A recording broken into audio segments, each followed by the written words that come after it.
Okay, we are live. Hi, YouTube. Hello, everybody. I'm here today. If you don't see the title, I'm here with a follower of Yahuah. We're going to discuss free will. I do plan to be on camera. Just give me a second. Something's up. And she's already backstage on time. We love it. So I'm going to play the intro and we're going to be right back. And I hope we can get right into it. I'm having a little bit of technical difficulties, but we gonna get it together because I've been waiting to have this conversation. We've been waiting to have this conversation. So let's get into it. Let me pull up my little intro video and hopefully we could get started.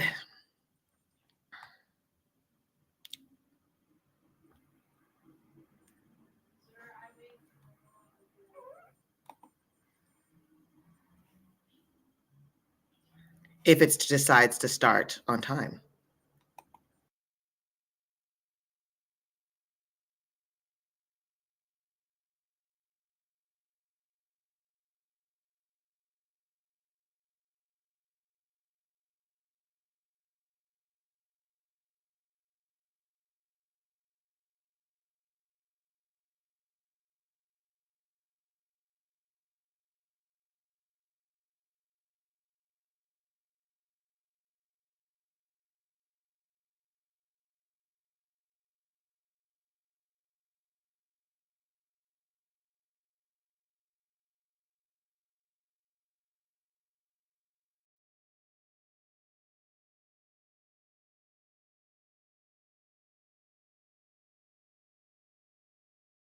Okay, y'all, I'm gonna bring our girl up and we're gonna, why won't it close?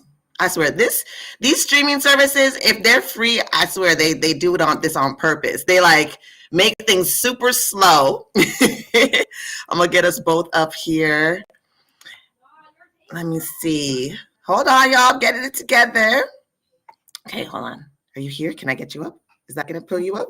Okay. I'm up. Okay. Sorry, one second. I was trying to get my ring light to work. It keeps turning off and on because you cannot see me without it. You just can't. So let me see. I do want to be on camera. So let's see. Okay. Okay. Hi. Hello. How are you? I am good, sis. How are you? I'm good. I'm good. I'm just here. It's a lot of stuff going on, but I'm here.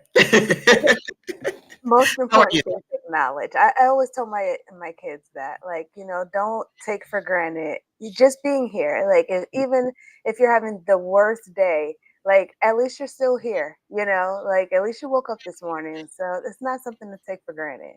No, absolutely. I definitely agree with you on that. I didn't get to like promote this live as much as I wanted to this week. Crazy because like just with school and I've announced on my page, but like things happening with my dad. My grandmother actually ended up in the hospital too this week. She's Oh, 90. What is she now? Is she 96? oh wow. But she broke her hip. She fell Oh and she broke her hip. I mean, we're lucky to have her as long as we've had her. She actually a few years ago hit her head, like when she was about 93. no. So she's Okay. been going through dementia because it was a brain bleed, and they're like she's too old to operate on. So obviously, you know what I mean. So now that she fell again, but apparently, like I haven't had a chance to see her, but she's sitting up, talking her mess like the Jamaican ladies do. She seems perfectly fine. Still, doesn't remember us too much all the time, but I heard that she's like in good spirits, talking to doctors, things like that. So, I mean, but at 96, like, and that's it. You just broke a hip. Like, you're not, it's not some deadly I'm cancer. I mean, man, glory yeah. be to God. That's amazing. You would give the glory to God too. Trust me, my grandmother is a devout Christian. I grew up Christian, and we're actually going to get into that. So I want to introduce you. Tell us what your name is, what your beliefs are, and then I can kind of go into like how we came to this live. Okay. Well, I go by just Stormy B. Stormy Blue is my social media name. I do not categorize myself as a Christian. I was once in the Christian faith. I grew up in a Christian faith, and just at one point in time, I just felt like my faith had just reached a standstill of that it just could not grow anymore, like within Christianity. So, but having a personal relationship with the creator, it still, I had questions. I still, wanted to know, like I knew that there was more to it, but I just wasn't going to get it in the churches. So I ended up leaving the churches. I really don't believe in institutions. I try to stay away from them as much as I can, and my my dream is to be on my own grid. That would be my all-time dream. Just to live, like really live. Mhm. But now, at this time, I I'm just a follower of Yah. I'm not in any organizations. I'm not promoting or selling because it was just a situation. I brought some cakes from a lady and she invited me to her church. And I was telling my husband, I was like, always when I get invites to a church, it's always someone trying to sell me something. Like, oh, come and check out my church. And so when I told her, well, I don't go to church and, I have my reasons why, she's like, oh, well, at least come and see me. So it's more like you care more about, you know, me coming to a building than my actual relationship with Yahuah. And I mean, and that's the thing too, is that's what kept me with the faith. Like, I do believe in the Bible. I don't believe how it's taught is correct, but I believe that the words are correct within them. Mhm. And just living my life like just off of that, it has brought a personal relationship of me just wanting and talking, like a relationship that even when I found out the falsehood about Christianity, it still didn't take away my belief from Yah because I've had a relationship with him already. I already seen him. He revealed himself to me. So I know that there is something there, but it wasn't enough from what I learned to just be like, oh well, God doesn't exist. Like, no, he definitely, I mean, he shows, I'm a person, I love nature, and it's like when you look at the intricates of nature, the divine, how could, I mean, someone created it, like, and how can you not be in awe and in belief at just, you know how it's been put together, like the thought of how it was created, thinking about even our bodies, how one thing is in tune with another thing, how it works, and it's so complicated, but it all works out. Like, so I I hear digress. you. I hear you. No, because I definitely, in a lot of ways, I resonate with that because I went through those stages too. Like, I was born into Christianity. I grew up Seventh-day Adventist, which is, I mean, there's over 45,000 denominations.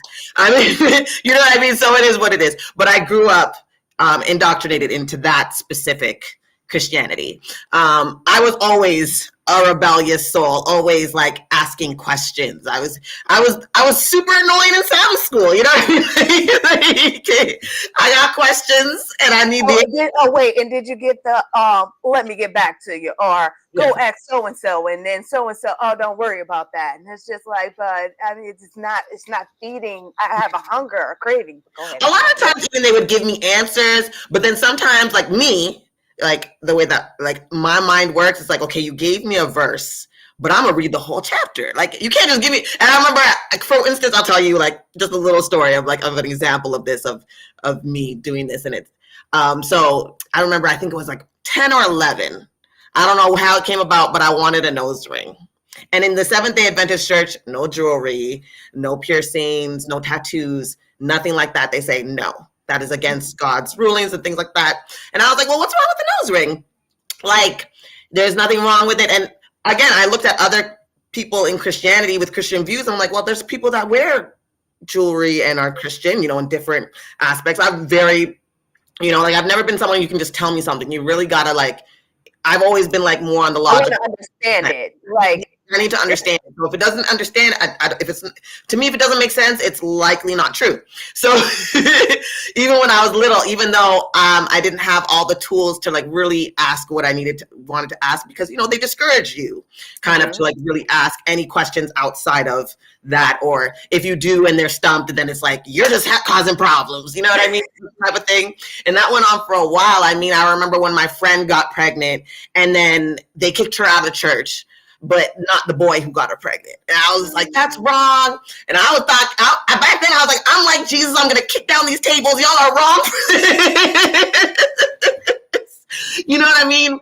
And then as I got older, I think, and I came across like how Black people received slavery, which was I mean through slavery, received Christianity through slavery, and that bothered me to my core. And then I was more like where I would say your stage is at, where I was just like, you know what? Y'all are clearly lying about God, things like that, and the way that you're presenting him is wrong. I started exploring all sorts of different things, trying to just find spirituality, but maintaining a belief in God.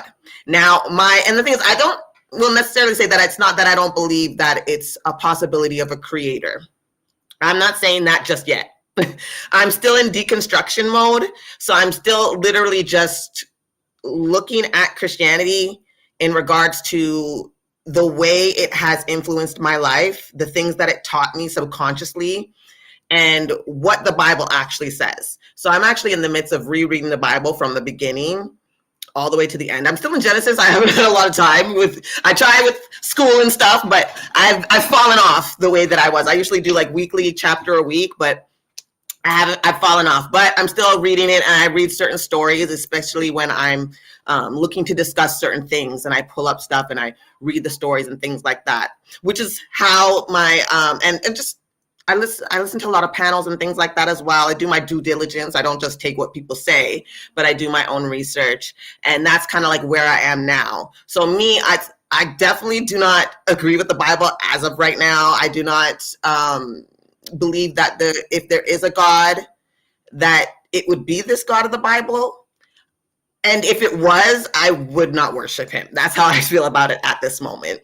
And I always give myself room to grow, because there's a lot of things that if you had told me 20 years ago that I'd be like borderlining atheism, I'd be like, you're not, get out of here. You know what I mean? So I've always been that person, though. I'm going to leave myself room to open. If you have information, I would like to see it. I want to kind of go through it myself, of course, but I'm always open to different things. So in that sense, one second, what's happening here? In that sense, let me close this. In that sense, I can kind of understand your perspective of kind of like moving through church and understanding like, this doesn't seem too right. I don't like how people like me received it. I have to find my own way. You know what I mean? I'm going to find my own way to connect with this being, or a being, right? Because again, like the way that the church runs, I'm just like, I don't think any all-loving God would be down with the way y'all do things, So from that standpoint, that's what kind of like started it. So I can resonate with you on a lot of that. Go ahead. Oh no, so I was even going to say, like, even just my first experience going to church, I remember it was being down south, and I remember listening to the choir sing. And that, I mean, you can feel the presence of Yah come upon you, just feeling them. And I fell in love. But the more, I was in church, like it was just things that just would go on. And I'm just like, it's just that ain't right. Like, you have one person catching the Holy Spirit, like right after the pastor says this, or at a certain time, every time, or, a certain thing that one member would do every time, every Sunday. It was like clockwork, like, and I'm just like, I noticed that from a young child. So I've always felt the presence of Yah, but I always just felt like an outsider. I always felt like something just was off. It's just, even I went to churches and there were some of the nicest people, but I just never felt like that's where I belong, and then, just with situations that happened with my last church, and he just really called me out of it. Now, and I also think that I've come from a different state of being a believer as well, because I believe in the supernatural. I've had supernatural experience. Like that's, things that we don't talk about in Christianity, like, about demons and, the spiritual level, the realm, that will go into quantum physics, science and we'll call it religion. Science and religion goes hands in hand. I always say that science is the explanation of how Yah created things, our best explanation on how he created things. Like, but there's just it's controlling. Like, and where that's where I come on here to defend that. I hear what you're saying, and you have validity, but not understanding that the Bible has been weaponized, not the religion. Clearly, if you were not from this earth, you came down and they said that, Christianity is the way. And as you said, of all the denominations, how can you tell one that, like, well, which denomination do you like? How do you go about that? Like, what type of Christian are you? And it says a house that's divided among itself cannot stand. So how does a house that has 45 different denominations, 4,500 you said, or 1,000? 45,000. I believe it's around 45,000 denominations. 45,000. How can one stand when everybody has their different beliefs, even down to, as you said, you look at one Christian and it's like, well, everybody, they're all got their ears pierced and nose pierced. There's nothing wrong with it. Like, so I'm not understanding. And it goes back with Jesus. Like, you focus on the little things, the things that divide, but you don't focus on the real issues, the issues of life, justice, making sure that, people have a decent living, wages, like, the things that matter, and not even to the point to make it political either. Like, just money, how we are just the society that we subscribe to. Like, it has an Capitalist society, the capitalist ideas that are keeping everybody from thriving, basically. And I would agree with you. I think we agree with each other on a lot of things. I remember when we first interacted in the comments, I was a little, I'm an Aries. Hot. I'll admit it, I do come in hot sometimes, especially because on those channels, like on these videos, like it's not just you, but it's the energy of me coming at so many people who are trying to come at me. So sometimes, and that's why even I saw myself, I'm like, you know what, you actually seem like you might be a little bit genuine. I remember I saw myself, so I'm like, I'm going to take a step back from this conversation. Because Yah spoke to me. He was like, I was about to comment based off of what you said, and I was getting ready, but then I read a comment on what you said to someone else. And it was like, it's just so much fire. Like, speak to her. Like, you're not speaking to the comments, because I'll actually want to understand where you're coming from. I'm not commenting just the comment to say I disagree or just to, hear myself. Like, I want to hear from your perspective where you're coming from. No, and that's why I said, even I think in one of the comments, it's like, you know what, you seem like you actually might be genuine. Let me stop. Let me take a breath, because there's other people who definitely aren't being genuine, definitely being condescending. And when you're in the midst of reading all these comments that are rude, someone who might not be trying to be rude, because I'm reading, right? Like, I can't hear your tone or anything like that. So I'm just coming at you the way that everybody else is coming at me. And it's just, and that's why because I read it off, I'm like, I think it was like the next day, and I was like, because again, the heat of it all. Yes. And it's like, because when people try to be condescending to me, that's like the best way to get the fire out of me. Like, do not talk to me like I'm stupid. I swear to God, we can talk about this, but do not talk to me like I'm stupid. So, because that's what's gonna, carry me over into like the rudeness, right? Yeah. I'm working on it. So I do, and I have no problem if I misunderstood someone to apologize and things like that. I tell people that all the time. Like, I know, especially when it comes to comments, because again, I cannot hear your tone. I cannot, and depending on what kind of day I'm having will depend on how I read that. You know what I mean? So it's just like, yes. So I took a step back and I was like, I actually, because you had, like, I would love to talk to you about this. And I was like, you know what? I've actually been wanting to start something like this. I've been wanting to have conversations. At first, I wanted to do it like how I see people do it on TikTok, but the panels are just so unpredictable about who comes up to talk to you and the energy. Like, I remember one guy came up and he was just like, N-word, N-word, N-word, N-word, N-word, N-word. So I'm like, see, this is what would get me lit. You know what I mean? It's just things like that. So I was just like, I don't know if I could do this panel thing where it's like open, whereas opposed to you, I kind of got a vibe or flow off you from reading your comments. And then I was able to be like, we may be able to have a genuine conversation. Let me see. And then make like a one-on-one might be easier for me. So I was like, you know what? This might be a good opportunity. So I do want us to get into the topic, which is free will. Yes. You thought I was wrong about a lot of things. Now, I definitely have, because every time I have a live or I do anything like that, I usually have like my points written out. Okay. So I pulled it up just to because I know you watched it and you said you wanted to talk about that. So I was like, okay, let me pull it up to make sure I have kind of like the flow so I can understand where she's coming from in regards to opposing my beliefs that this God gives us free will. Yeah. So, and I did use scripture. So I do want us kind of like more stick to the scripture. I don't mind too much testimony, but this is not like preaching. I really just want us to have a conversation where we're talking to each other, like not preaching at each other. You know what I mean? No, I know exactly what you mean. As you go on your journey, though, I don't know. Have you included the Apocrypha, the books of the Apocrypha in your studies? I have learned a little bit about the Apocrypha. From what my understanding of it is a little bit different from what I've seen from Christian believers. I've listened to Christians talk about it. I've listened to atheists talk about it. I've listened to Bible scholars kind of talk about it. So, like I've even in regards to the Old Testament, like I've had been able to be in rooms with like rabbis and different people who would know more, because again, like the Old Testament originally is in Hebrew, right? That's like from the Jewish portion of the Bible, and then also the New Testament is Greek. So I've come across a lot of like Bible scholars and things like that just online who freely discuss these things, and I've heard a little bit about the Apocrypha and things like that, but right now mostly I'm just focusing on the Bible itself.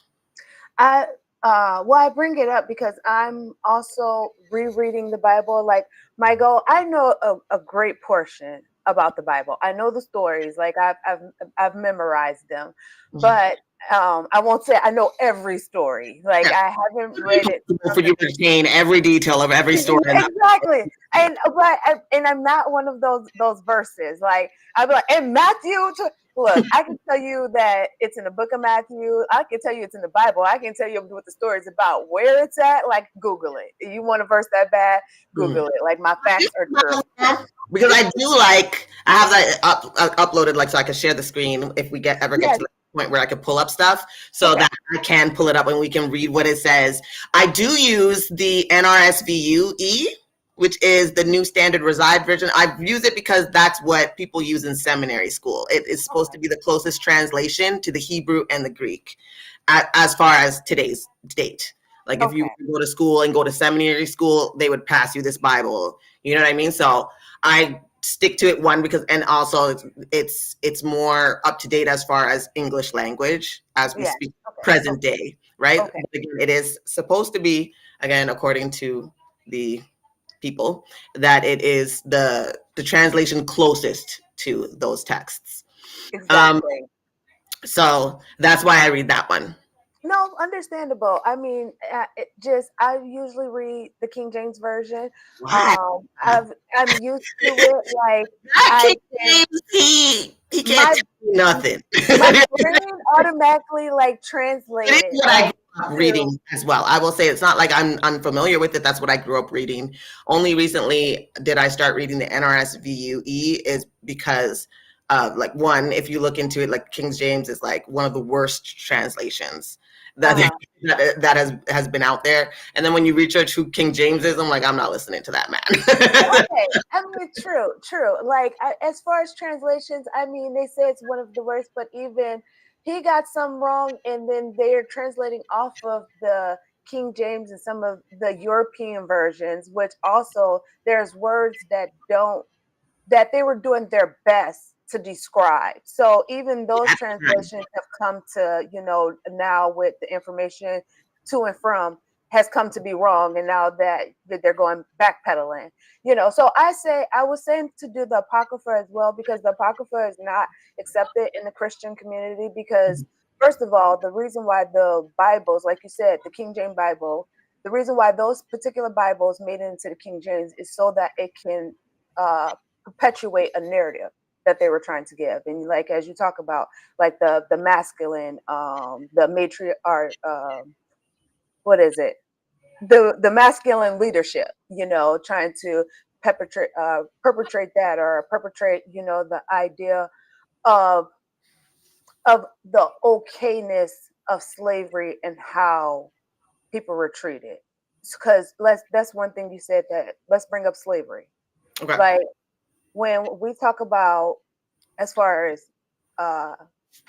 blacks, because I won't call us African Americans. Like, I mean, we're from just I'm black. Canadian, and I'm actually from Canada. Like I'm born and raised in Canada, and my parents are from the island of Jamaica. Still a boat shop. It's still a boat stop. So we have a lot of the same shared history. So Okay, exactly. So when we that's what I think. I'm like, listen, xenophobia pisses me off so much, because I'm like, we are from the same people. But anyway, at the end of the day, you know what I mean?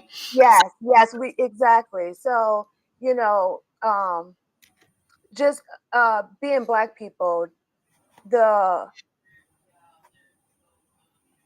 oh my goodness, I just lost my train of thought. No worries. It happens to me all the time. But you were saying, okay, go ahead. Sorry, I was No, gonna. go ahead. If you can remind me. Oh no, because you were kind of saying like, okay, so as opposed to, you were saying the blah blah blah, the slavery that was endured by African Americans, Yes. the diaspora, like Jamaicans like me, and things Yes. like that. I guess you were trying to reference it to the Bible. Yes. So I was going back how the Bible does have rules as far as how you are to treat a slave. So in one's mind, you would think like, oh, well, the Bible says that slavery is okay. Now, when we go back to our history as far as slavery, I don't even like to call it slavery. It was captivity. Like, we were not slaves. Like, I mean, the brutality that we suffered, you know, just all the history, it was beyond slavery. Now, if you think about human history, there have always been slaves. That's just the one thing. When one group of people conquer another one, they're going to take some people as their slaves. So that's just human history of that. There's going to be slaves. We're even slaves to the system. Like, even though we're not shackled anymore, people are slaves to credit. There's always going to be slaves, but how you treat people. Oh, go ahead. Okay, so what I'll say is this. For me, from what I found from my studies, I do think that this God is okay with slavery, gives commandments on how to treat your slaves. Again, I mean, but isn't human person as property? So I don't consider myself. I can understand like the whole verbiage of like, you know, we're still slaves, but I know that I'm not owned as property in the sense of like someone can brand me, beat me, and then put me. You know what I mean? Like I'm not. you're under the laws of your country. So if you don't follow your country's rules, they can come and beat you. Like, I mean, that's why we have rules established so that for citizens. It's illegal to do that though. Like, they're not allowed to do that. Does it happen? And do they find ways to do it? But that's what I'm saying. Like, we've evolved as a people. We don't necessarily think owning so like me, I can't go out and own someone and treat them however I want. Even the people I work for, they can't beat me for not showing up to work or doing the job improperly and things like that. So as far as slavery in the Bible, I do think that this God condones slavery, allows it, makes rules for it, and he says you can rule over them harshly. So I don't think he's against slavery.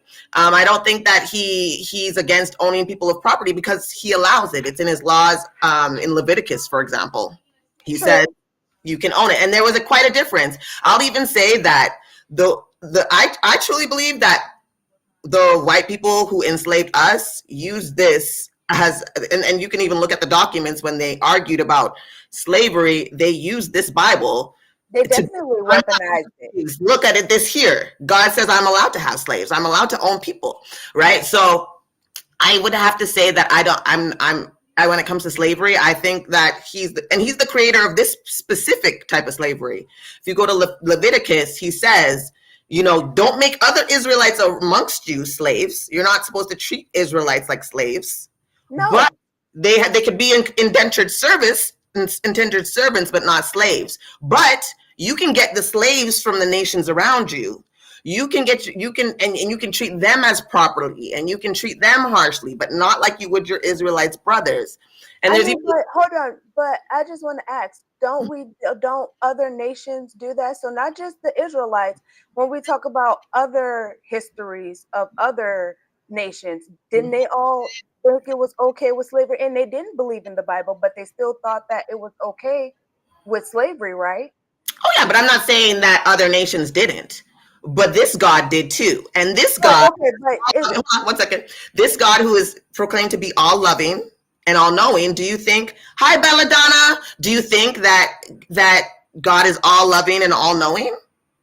Okay, so our all loving, what is your definition of loving? To be nice? No, loving to me is, let's see, how can I put this? Love to me is not just being nice, right? Like, I don't think it's like, be nice or not to be harsh. I do think that all loving means that you would be against doing harm to others unnecessarily, right? And I do think that this God does harm unnecessarily for a lot of different things, but that would be, go ahead. No, so okay, well let's unravel there. Give me a situation where he did unnecessary harm. Okay. This is a story I always bring up because it's funny because I'm actually planning to start the kind of series to show the Bible stories that I kind of like take issue with. But one of the biggest ones would be David and Bathsheba. Okay. Right? Do you know the story of David and Bathsheba? Yeah. I think you would know, right? Yeah. So, for instance, David, he saw Bathsheba, like, sweet little thing. I'm gonna get me that. Man, she looking good. And then, he found out that's Uriah's wife. He didn't care. He got the lady, laid with her, which, again, I also say feels kind of rapey because it's a power structure. Like, he's the king. She can't really say no. You know what I mean? Especially those times as a woman, saying no to your king is not what you do, right? It's not something that you want to do as a woman in those times. So I always say the power dynamics feel very grapey to me, right? But let's not worry about that. So he did that.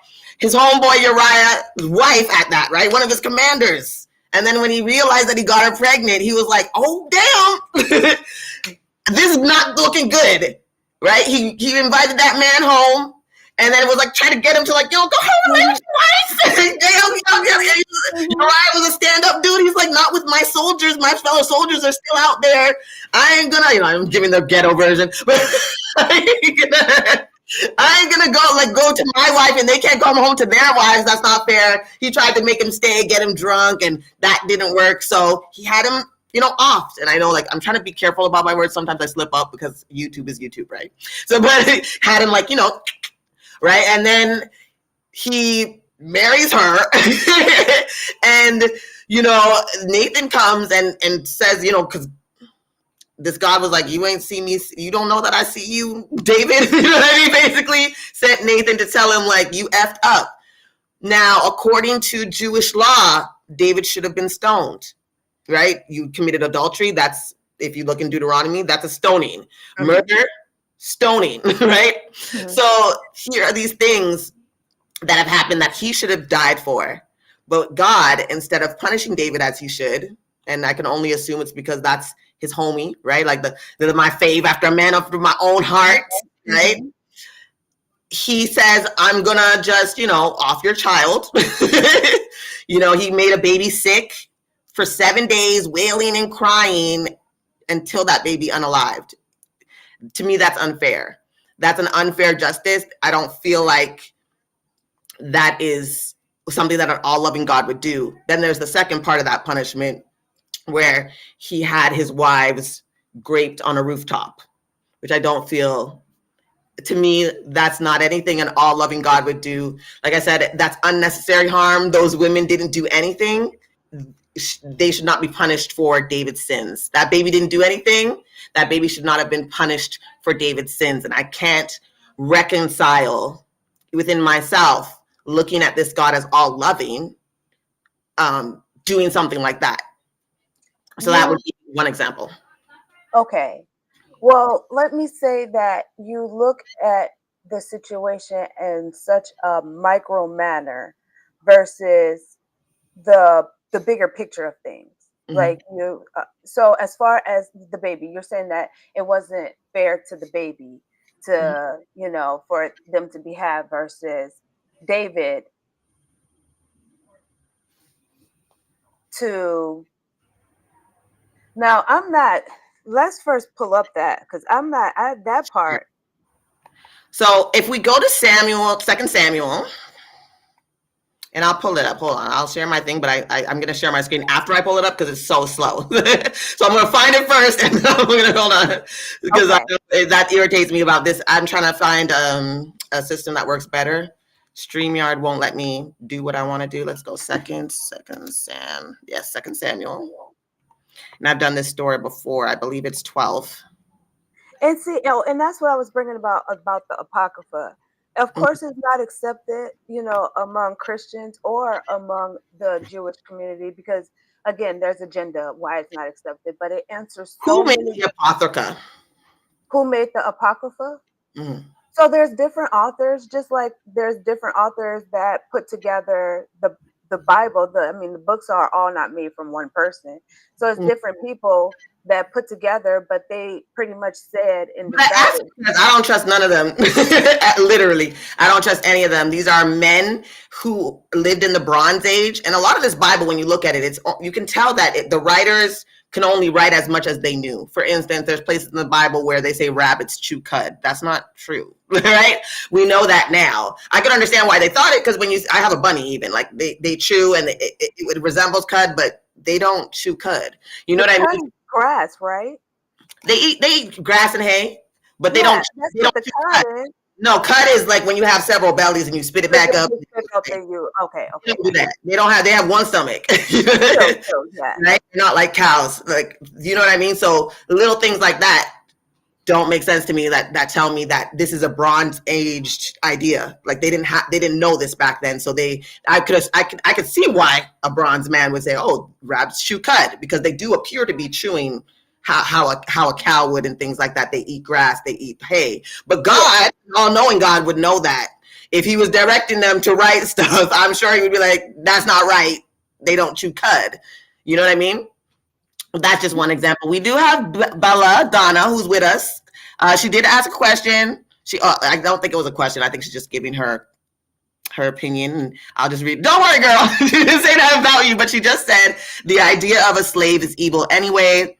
How would you feel if someone took away your autonomy, freedom, rights, etc.? Freedom is our birthright. There's nothing holy about owning slaves. Nothing They right. do that they do it all the time. You get Well, your I would autonomy say, Bella, we from kind of talked government. about that. She expressed that she feels like the system that we're in right now is slavery. I did say that I do think it's completely different than being owned as property the way that they owned them at that time. We definitely have more freedom. We definitely have the way that we move, slaves could not move when they were owned as property. So we kind of did go through that, Bella. So I just wanted to acknowledge her statement. But to go back into it, that would be one thing. So I do have Second Samuel up.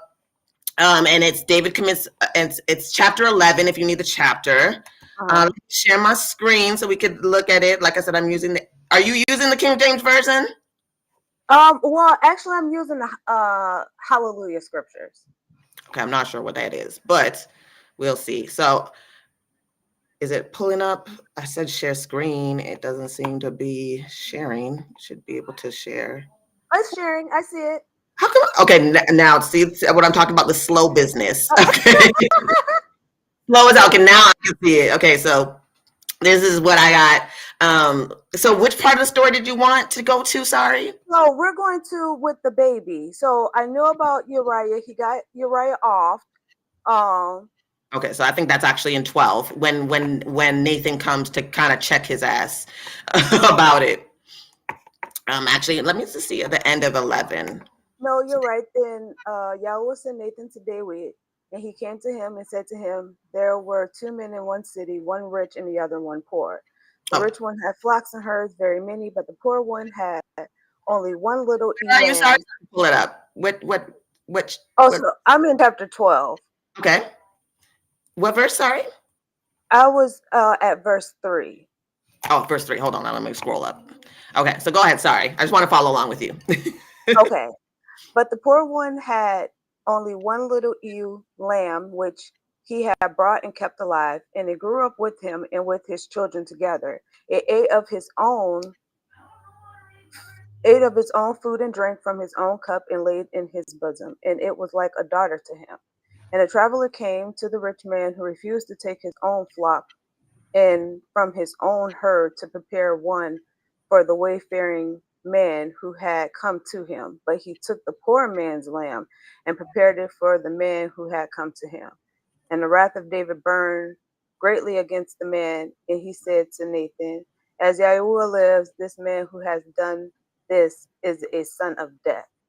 Also, he has to repay fourfold for the lamb because he did this deed and because he had no compassion. Then Nathan said to David, you are the man. Thus said Elohim of Israel. I anoint you sovereign over Israel, and I deliver you from the hand of Saul. And I gave you your master's house and your master's wives into your bosom, and gave you the house of Israel and Yahudah. And if that were not enough, I also would have given you more. Why would you have despised the word of Yahuah to do evil in his eyes? You have killed Uriah the Hittite with the sword, and his wife you took to be your wife, and you killed him with the sword of the children of Ammon. And now the sword does not turn aside from your house because you have despised me and have taken the wife of Uriah the Hittite to be your wife. Okay. So, I mean, Yahweh's evil. Okay. So, David, I skipped all the way down to 16. Okay. No. That's when the Lord gives his decree, right? This at 11, it says, "Thus says the Lord." Right. This is Nathan speaking at what Thus God. says Yahweh. Uh-huh. Right? And that's well, my version of the Lord, right? Because I know you're reading from a different one. It's fairly the same as I was reading along. Some words are just different, but so it says, So "Thus it says the says, Lord, I are you will going raise to read it? trouble Okay. against you from within your own house, and I will take your wives before your eyes and give them to your neighbor, and he shall lie with your wives in broad daylight. For you did it secretly, but I will do this thing before all Israel and in broad daylight." David said to Nathan, "I have sinned against the Lord." Nathan said to David, "Now the Lord has put away your sin, and you shall not die. Nevertheless, because this deed you have utterly scorn the Lord, the child born to you shall die." Then Nathan went to his house. Okay. So let's stop right there. Mhm, So as far as you're saying that it's not fair as far as the women and the child. But mhm. these at the time are is David's things. This is David's household, and David needs to be taught a lesson. So in David's lesson, unfortunately, these people are an extension of him. So they must suffer as well. It Is wasn't that Yah justice? Why do punishing. they have to suffer for their sins? There's nothing in the law that says other people need to suffer for your sins. God Why created. does One why second. do Sorry, let children? me finish. Wait, I know you have, Okay, especially. It's not. I just don't want us talking over each other, especially because like when people listen, especially back, it's gonna, especially people who might need captions. It's gonna. So that's the only reason why I'm just like this. I'm gonna do it to you too. I know. Please let me know. I do. It's hard when you're having a conversation like this, but I do just want to do that. But I will say that God created before David was even a thought of being born. He made laws specifically for his people and said, "For adultery, you shall die. For murder, you shall die." David, a man after his own heart, he's like, "All right, I'm not going to do what I said was the law." Which from then, you know how many people probably died, right? Who got caught in adultery or who got caught in murder, right? They would have been stoned due to the law. But because David is a man after his own heart, he shows favoritism and says, "You know what? I'm not going to kill you. I'm going to punish the baby that you're bringing into this world, and I'm going to punish your 10 wives who have nothing to do with this, right? Now, for me, if you're going to say God is all loving, I would assume that he would be a just God. This is not justice. It's not It's justice. And I'll say that also, like, and because for me, like, if you cheated on your husband and then God was like, all right, your husband's gonna be taken up outside and I'm gonna bend him over, and have someone be like, what's that thing?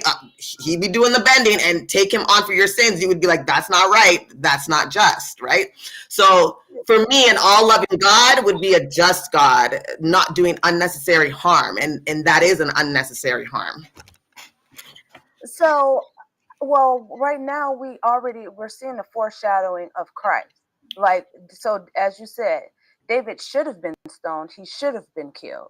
But he was spared and he was showed mercy, but he still do have to pay for his sins. And But he so didn't.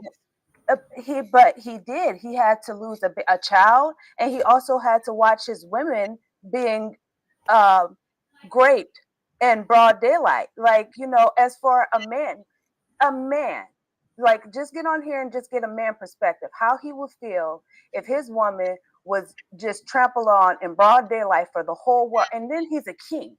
He's a king, and his women are getting ran through for the whole of Israel to see. That is enough punishment for a man. So But he what is getting did his those women due. do to Say it deserve again. that? Because So you're not going to convince me that what David felt was greater than the shame and hurt and of what was done to those women is on a comparable level. Because I'm willing to bet the people who got raped are definitely feeling more harm than the man who married them and had to see it. If I'm not even sure if he got to see it, because Absalom, his son, who did it in, I believe it's chapter 16, he did it when he tried to take over his home, right? But then God said that, right? I'm going to cause trouble in your house.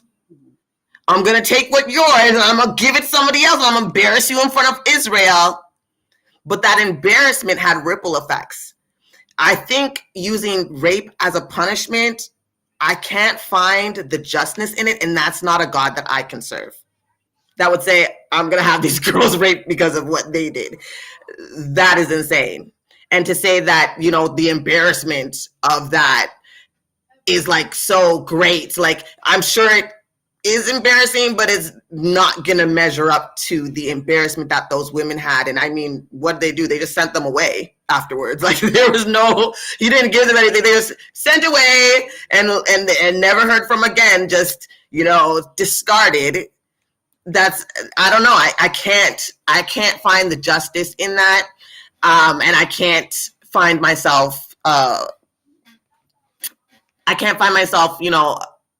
I can't bring myself to worship a God that would do something that terrible. I have a well, really, I can't fathom it. My brain does not. well, the whole comparing. I'm not trying to compare just David's embarrassment to the shame and the humility that those women felt. I'm not trying to compare either way. Both situations are bad, but those are the things, is how we bring about unknowing consequences that other people have to suffer because of ours. You, in one of your podcasts, you said, well, why does he let kids come to school and shoot up a school? Well, we're looking at a kid, but a kid who maybe is being neglected at home and not getting the care at home, who now is being bullied and feels like, you know what, I see this gun, I want control, I'm going to go to the school and I'm going to do these bad things, to these kids. His consequences, he's not thinking about, oh, okay, am I still on? Yeah, I see you. I can hear Oh, you. okay. All right. My screen just went blank. He's not thinking about, the consequences, that how another mother is gonna, not be without their child, or mothers are not gonna be without their children. They're just hurting, but it's it's consequences that was not foreseen. And so just That's that the thing. idea We that, have an all-knowing God. He sees all. He's okay, and that's that part right there, and how Christianity even preaches all-knowing God. Let Mhm. me okay, you have a partner, or I don't know your sexual orientation, so I'm just going to say a partner.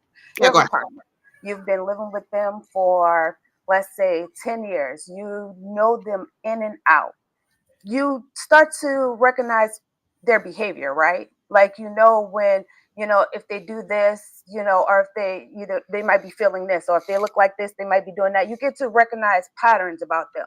You're Mhm. not all knowing to the point that you know exactly what they're going to do, but you have pretty much an idea of just watching and observing them throughout these years.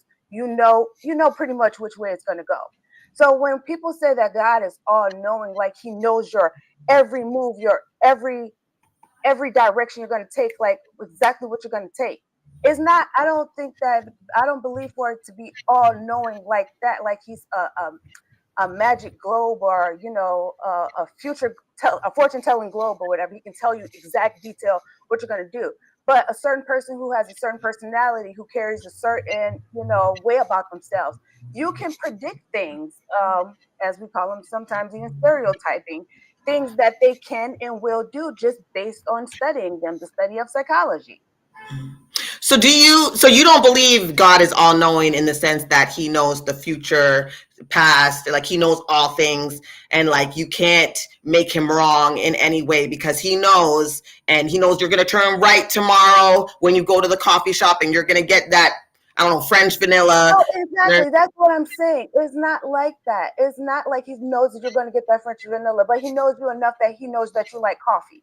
Like he's not. I don't believe Okay, that so he that knows would that. be the difference because most Christians I come across will say that he is all knowing. Like he knows that I'm gonna wake up tomorrow and eat some Fruity Loops and a glass of orange juice. And if I get up tomorrow and I choose to And then maybe you're going have to get up, and he bagel knows with that butter when you're going. instead, then that he would know that. Like there's nothing that I could do. So that's one thing that's different about how you believe in God, because most Christians will tell me, I've not met many Christians at all, actually. I think you're the first one that will say no, he's not all knowing in that way. So I can give, if you view God from that perspective, I can kind of give you some understanding from that aspect. Like, even though I don't, like, if he truly doesn't know everything in that aspect, then I can understand where you're coming from in regards to your beliefs. But they'll so again, according to this Bible and this belief system, he is all knowing, and he cannot be wrong, and he knows exactly what you're gonna do and things like Yeah, that. that idea. And so, first of all, I don't believe into the point of. I would never. I would never even get into an argument on versus is God wrong or right. Mm, Like, I'm not the creator, I'm just the creation. So how can I even start to even get in that realm? That is a European thought, to mm, even debate that idea of whether God is wrong or right. And mm, then that's where we also get that thought of God knows everything. That European way of exactly how you say he's going. I'm gonna eat a bowl of Fruit Loop. When I get up this chair, this cup is gonna spill over. mm. And sometimes it does be like that. Sometimes I've had the Holy Spirit to move that cup. Before you get up, or I'm leaving out the door, and the Holy Spirit said, "Take your purse with you." And I'm just like, well, I'm not gonna need my purse. Like, I'm just like, why would I'm like, let me just take it. You Then know, come to find out, God telling you, I just think it's you, boo. I just think it's you and your internal intuition. I think you are a powerful being. I think that we all have intuition, just like how certain birds know a tornado's coming. We have those same instincts, right? I can't, that's why I said I'm not totally an atheist at this point. I personally got beef with this God, though, with a lot of the ways that he does things and how he treats people. Now, I do kind of, when I speak to people who are Jewish, they don't believe that God is all knowing or all loving. They don't believe in one God either. They choose their God, right? The God of this Bible, according to the Old Testament. If I were to speak to a rabbi, the way that it's been explained to me is that this God is a reflection of us. He can make mistakes. He can, then we can learn from him because we are created from him. They do believe in many gods, but this is their God. That's why there's other gods mentioned in the Bible. They acknowledge that there's other gods, but they don't look at their God as some know-it-all type vibe. Like he can I make mean, like when he that, go ahead. oh no, and I was like, and that would make sense. I mean, when you have where God created, man, and to the point where he destroyed man, they say he regretted. He regretted that he even made man, like, the things that were going on, on this earth. So this idea, but in the sense that he had a plan. He knew enough to have a plan to correct the situation of what Adam and Eve done in the beginning. It wasn't like plans and that didn't really work out. If you really think about it, he had a couple plans that didn't work out because at first he got so angry that he flooded the earth. That was his first, and then he regretted it, right? So it's not like he just came up with this plan. He had other plans that he thought was going to correct it, right? When he flooded the earth, he said it was evil, y'all doing things that you shouldn't be doing, and he drowned everyone, which to me, again, is not an all-loving God. That's why but that's why I say don't read it from you need to read the Apocryphas, because it gives history where the books that were picked for everyone to read only gives so much history. But when you read the Apocrypha, it gives background history, and you hear of giants and giants eating people and the killings, all that.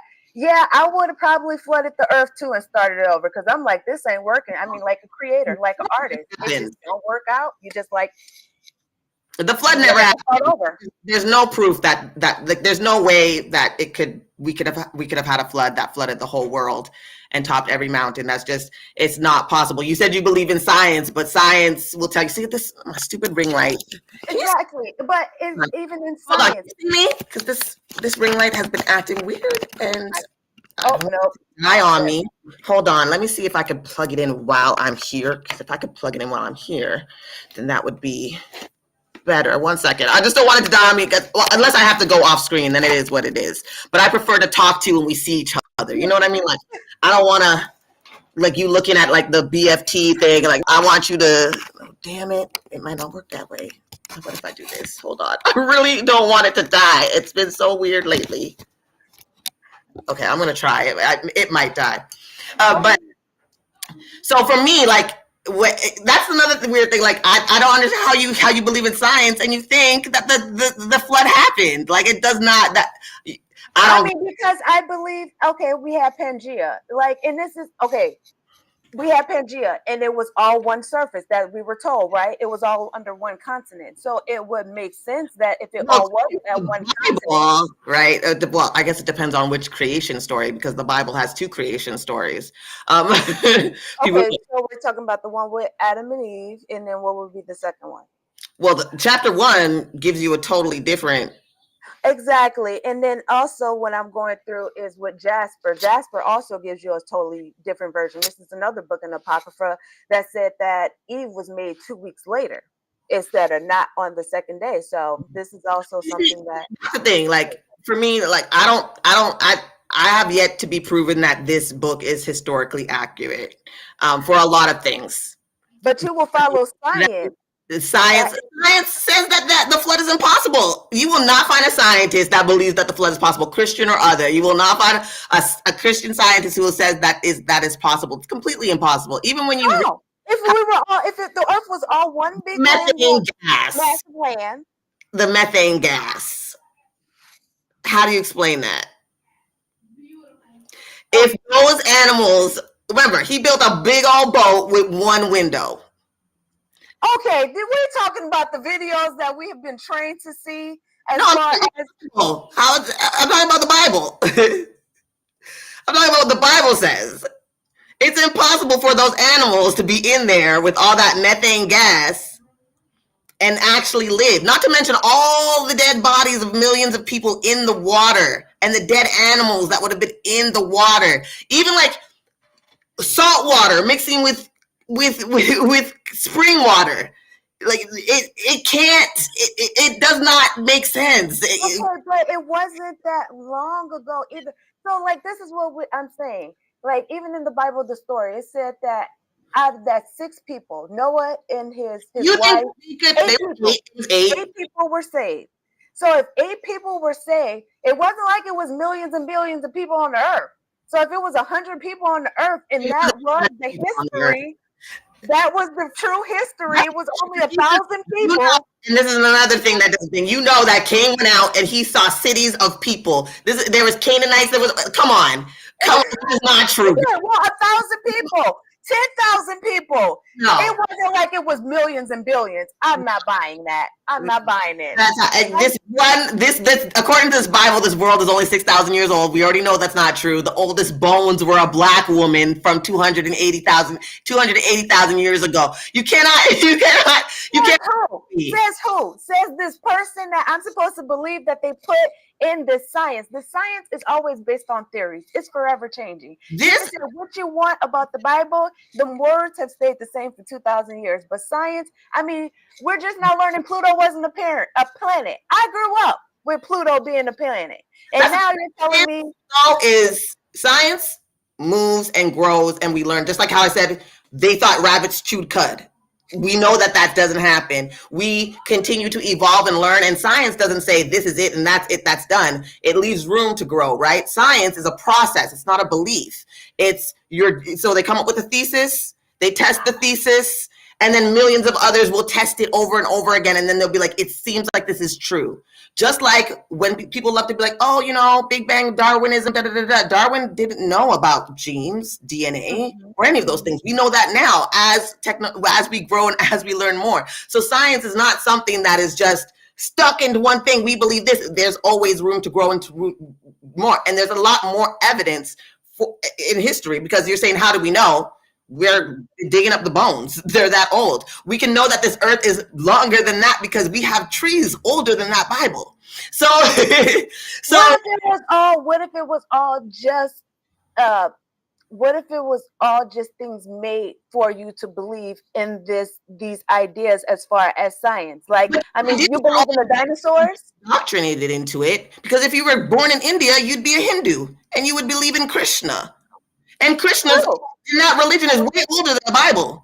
In fact, Krishna is quoted in his, I can't remember the name of the book, so I won't try to butcher it. But in his book, he said, and remember, he's before Jesus was even thought of, he said that others will come like him and that they will worship him, but they're worshiping him, and that they just had it wrong, right? So there's a lot of religions that go back further than the Bible that we could trace. Even Egypt goes back further, right? That's another thing. Like, they were never in Egypt.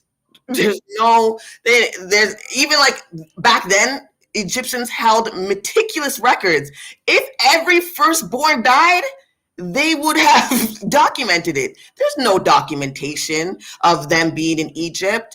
And in fact, most even Jews will tell you now, yes, that never happened, because there's no historical evidence at all to back it. Hold on. I do have I see that someone asked you a question, actually, if you don't mind. We'll just put a pause in it. Because I also because they had a question for you. I don't know if they're still here. It was a little while ago. But it said, to the guest speaker, I don't know if you're married, but if you are you okay with suffering for your husband's sins? So if he cheated, are you okay getting ran through? Why you all gotta say it like that? I started then. I'm sorry. It was true, though. I mean, it's like, not ran through, child.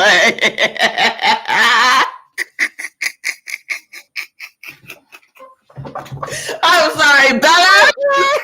You got me. I'm hollering.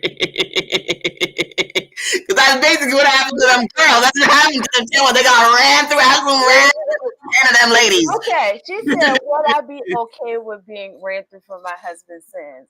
Now, I'm going to answer this honestly. We are one. We are one unit. So whatever he suffers, I suffer. Like, I believe, like, okay, with this, even authority, it seems like even you have a problem with authority, and especially masculinity authority, but authority exists no matter how you look at it. I don't think man came first. I don't think man came first. Like I said, the oldest bones created were from a woman. Your mitochondrial DNA, all of us have it because of that one woman. It's all of us can be traced back to that one woman through mitochondrial DNA. There is no patrilineal DNA that is similar or can come close to it. So I think that started with women. But go on. I take that science with a grain of salt, because give it another 20 years and they'll be telling you that they found something that changes that whole theory of what they said to begin with. So it's hard for me to even. Science has only abandoned the theories of evolution. It's only been emboldened by what they find. Remember, they're doing a belief. They're doing a process. They're looking at things. They're going through the process and seeing this is the conclusion we've received. Then another scientist will be like, I did the same thing. It's not just one person be like, this is what I think. And this is proof of that. They're saying, this is what we believe right now. This is what we know right now. They don't say that this is not going to change. Only the Bible does that. This is not going to change, even though several things in the Bible has changed and don't align with what it is that we know now. But you fail to even, like, let's go back to something with Darwinism, how you said that, at the time Darwin's word was taken, but also the status that Darwin hold. There were other people who had other ideas, but because it didn't line up with what they were trying to push at the time, the agenda, whatever it may be, they were trying to push, they didn't promote other people's examples. So then now you have people, it'd be like 10, 20, 30 years ago, they were around the same time as that person who got famous, and we took their doctrines and we took in their doctrine to be true. They were famous at the same time, but they got shut down because they weren't in the same organization or didn't have the same money and funding to push whatever research that they had. You would have to show records of other people putting in other ideas and proving that their ideas did. Now, again, Darwin was just the beginning of that, right? Like I said, he didn't know about DNA. He didn't know about atoms. He didn't know. These are things that we know of now, right? Mm-hmm. Like it was built off what he did, like his science. It was built off of, but we've come so long from there. So long. So many other scientists, right? Because people came and they saw his work and were like, let's continue to see what this brings, right?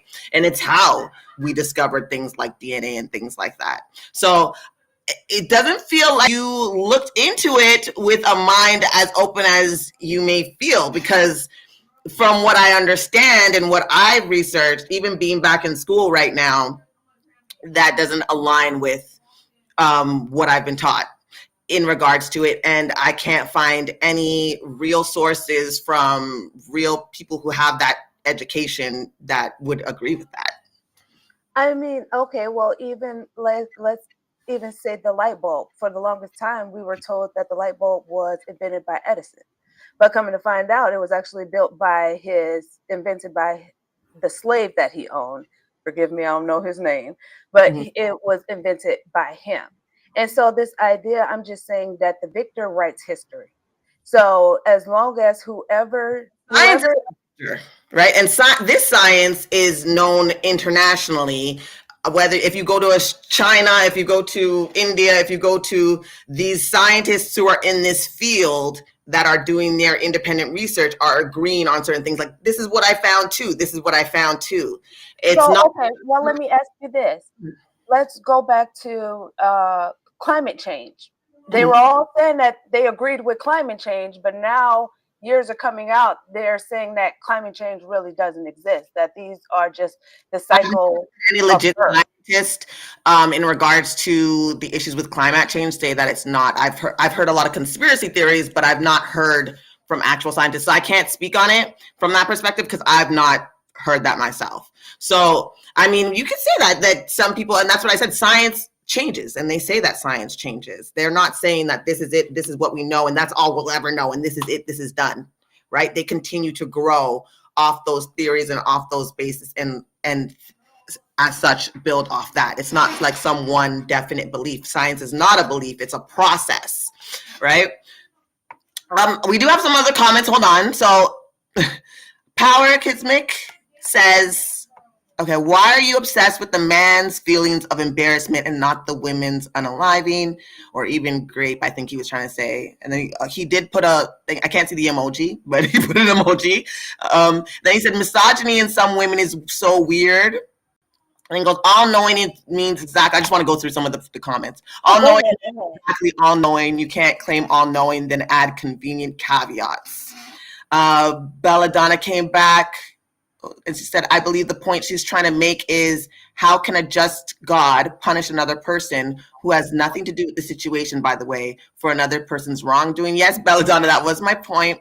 And then we have Power Kismic, who said, they are tired arguments. The world has been under terror from Abrahamic religions for the last 3,000 plus years. Vegan Butterfly, hey girl, hey. Yes, you were a little late, Melody, but don't worry. Welcome, welcome, welcome.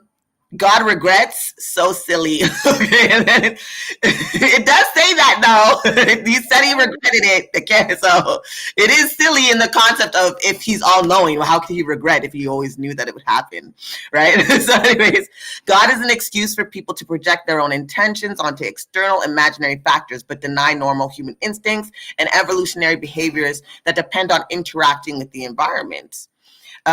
Vegan Butterfly says, God got all these human flaws. That's what I said. Power Gizman says, why ignore what the books were written by people to explain natural weather occurrences, tornadoes, earthquakes, hurricanes, etc. These still happen, but we don't claim it because God sneezed or farted. Y'all are funny. That's such a Star Melody says, ooh, honestly, both of these stories are borrowed from other myths. That's also another thing you can. That's true. Exactly, myths that were based on understanding of that time. Science is why you're talking on the internet. True, true, true. How God killed the sea animals, the earth was mostly water. That's another question I had. I was like, he didn't kill no sea animals, that's for sure, because they would have survived in the water. But then again, you can't put saltwater fish in spring water. Like, you know what I mean? Like, to me, the science of that doesn't make sense of a flood. Like the mixing of the waters in order to, it doesn't make sense. Men run through women all the time. That is true. There's a lot of men out there that are running through women. Women run through men too. Agree. That's not science. That's political agenda. That's also true, right? And that's what she's explaining. She was saying that it's there's a political agenda to everything, which is true. But if you go to the basis of the science, there's no political agenda. They are just documenting what they find with their research, right? Like I said, it's not a belief or necessarily even trying to prove anything. It really is just about, I want to understand this, right? And we have science for everything. We have space science. We have science that's dedicated to trees. Like, I know you said that there's all these beautiful things and we kind of don't know where it came from or how it was created. But to be fair, there is nothing that proves that this is caused by a creator, right? When you look at, if you understand evolution fluently, you would understand that over time, and this is billions of years, not thousands of years, that this has happened. That's why I even brought up that, we have trees older than the Bible. So I just wanted to go through it. That's the end of the comments. I just wanted to acknowledge because they be talking. I don't know if there's any of these comments that you wanted to kind of like touch on. You can. If you want to address, because some of them were asking you questions. So I'll give you the time to just do that before we hop back into the conversation. No, it's nothing. I want to thank you guys for having me, and people feel how they feel, and there's nothing I want to address. I appreciate your comments and what you said, but yeah. I'm not easily offended, or I don't take it to heart. They be joking. I don't think they're they just be joking, Like you said, the oldest tree is how old? So if I do the oldest, I know it's older than 6,000. Hold on, let's see. Let's see. Like, for instance, the Amazon is way older than 6,000 years. But let's see. Because I don't want to say the wrong thing. I like to, what is how old is the oldest tree? Maybe I should say. How old is the oldest tree?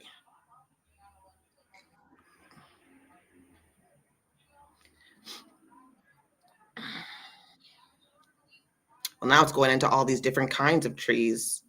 I know, but I even pick a number. Pick one. Let's see here. Unnamed, another bristletone pine. 4,000, 5,000. Mm-hmm. Yeah, that's about the oldest tree that they found.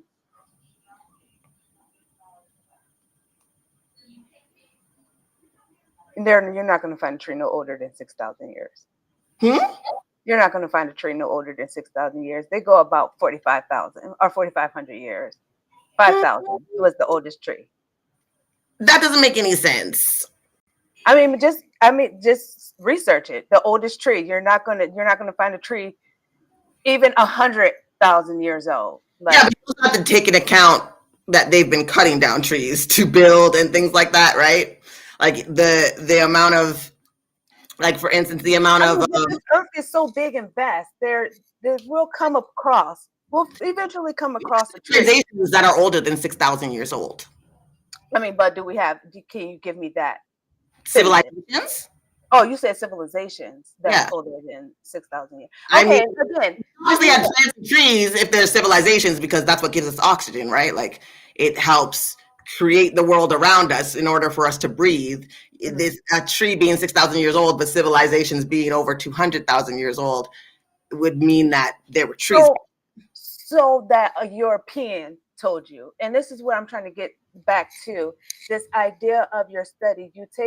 You reject the Bible over its European use, but You you you were don't given the reject. Bible by Europeans.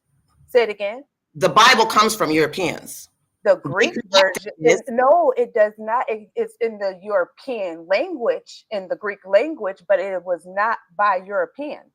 The God of this Bible Is not European. is not black. Yes, he No, is. it's not. Okay, and It you says say in the he's Bible European. that they come from wandering Arameans. This is ancient Mesopotamia. Okay, well, even Armenians, they're not of white skin, They're not black. but they're not of white skin If either. you look at an ancient map of where ancient Mesopotamia is, the Caucasus Mountains right there. They're not black people. This is not a black religion. The Jews are not black. And so, and you believe the Jews are what? Ashkenazi Jews? Okay? Well, you believe that the Jews. From wandering Arameans, just like the Bible says they are. Just like Jewish tradition. Jewish people aren't black. And they're definitely not ancestors to us because they never went to West Africa. Correct. I agree with you. But I don't agree with. So Syria, ancient Mesopotamia, those aren't black people. Yes, no, and I know that. Yes. Yeah. But I'm sorry, why did we bring up ancient Mesopotamia as far as being related? Because that's when the Bible either quotes Syria, they come from Syria, or some say Mesopotamia. Both not black. No, correct. Neither one of them were black. Hold on, let me go.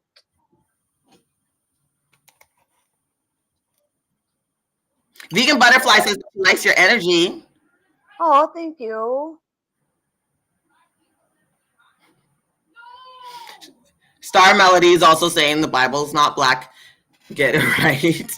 But yeah, so I definitely don't believe that these are black people. Okay, but I don't believe that they're Europeans. I mean, the Caucasus Mountains is right there. If you look at the map, the Caucasus Mountains is right there.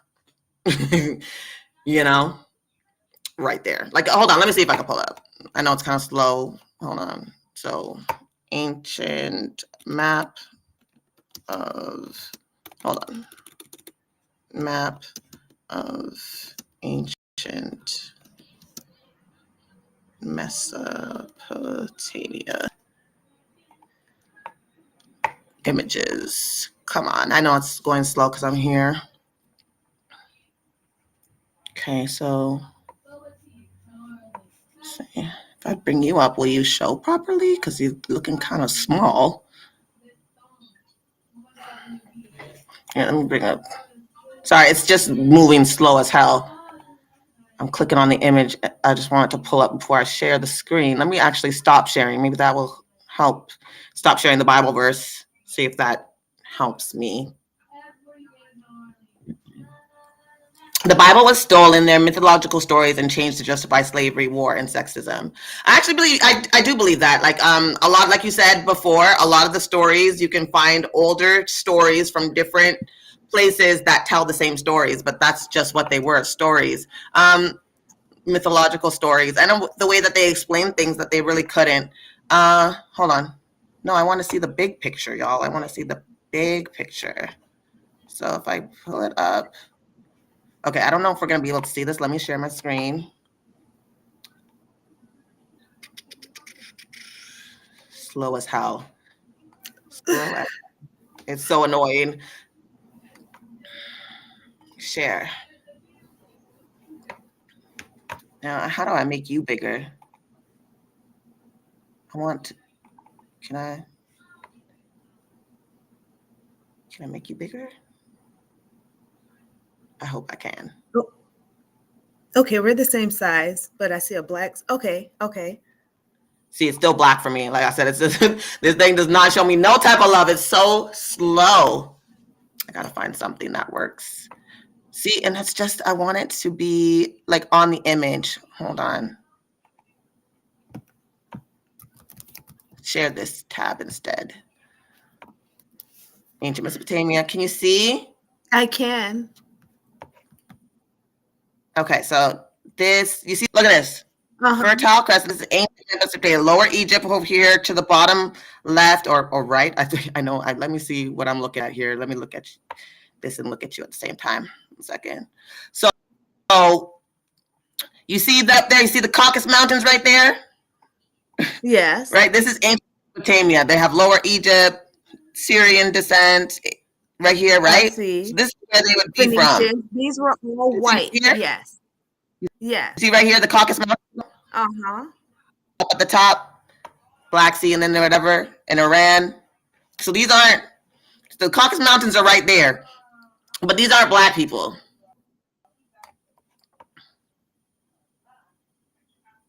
Oh God, it's giving me something. Let me just stop. But yeah, that's what I want to show you. Okay.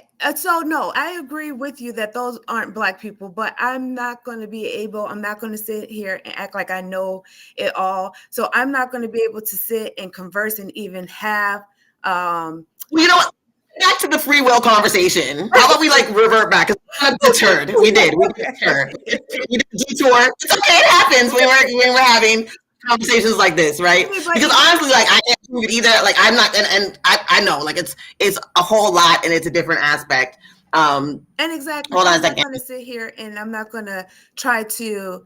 I'm not trying to convince you of anything. Like my knowledge, everybody's knowledge is limited, and I'm letting you know based off of my experience and what I know, No, and that's why I said I want this to be a conversation, right? I don't want to make it seem like I'm not trying to change your mind, right? I don't. Like, I just think it's a meeting of the minds. We both have different beliefs. We both have thoughts about this Bible, and I wanted us to come together and have a conversation. I am going to go to the comments. Okay. Power Kismic says, the Bible is a collection of plagiarized myths. I believe that as well. It's not a cohesive collection. Vegan Butterside says the original Bible people are myths. The Council of Nicaea changed them to historical people. Jesus, Moses, Abraham, etc. never existed. It was refabricated in 325 AD by the Council of Nicaea. Yes, that's why I was saying that it was heavily changed. A lot of these stories were stolen and taken, put in the book.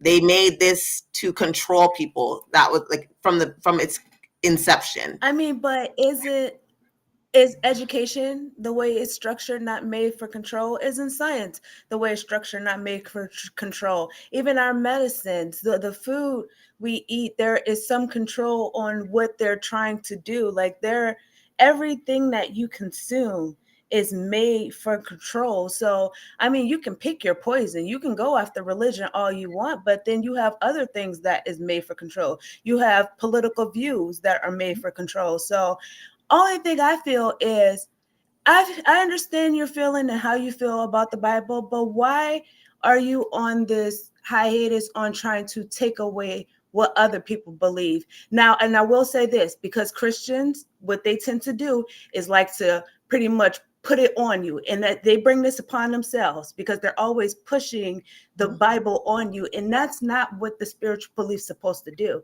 The spiritual belief, if you're truly going after it, it will change within you. And then when people see you, they're going to come to you. That's why they call fishermen among men. You're not going out there and telling people, oh, you're living wrong. You need to repent. You're not going out. That's not how we're supposed to operate. But unfortunately, that is how Christians operate. So when you have someone like you and your followers, they feel and say the way they feel. I understand. I understand where you're coming from. Mm-hmm. But I just, why, harper down on someone, on someone's hope. Why would you take away someone's hope? Here's the thing. I'm not trying to take away anything from anybody. I'm deconstructing my own journey. And when you're in this space, you want to find like-minded individuals. The only way I'm going to find them is if I start talking about my thoughts and beliefs and everything like that. So when you see Christians, like you said, Christians come in and try to colonize my channel, okay, and tell me that I'm not saying what they want me to say when I'm really just what they want to hear. I'm talking out how I'm feeling and what I'm thinking, and not to mention that I was indoctrinated into this. So if I'm going through learning about myself, where my beliefs come from, I have to dissect the Bible. My whole belief system was structured around this God, this Bible. So if I want to go back and read to understand from my own perspective of who I am right now with the knowledge that I have right now, I don't think that I should be told not to do that.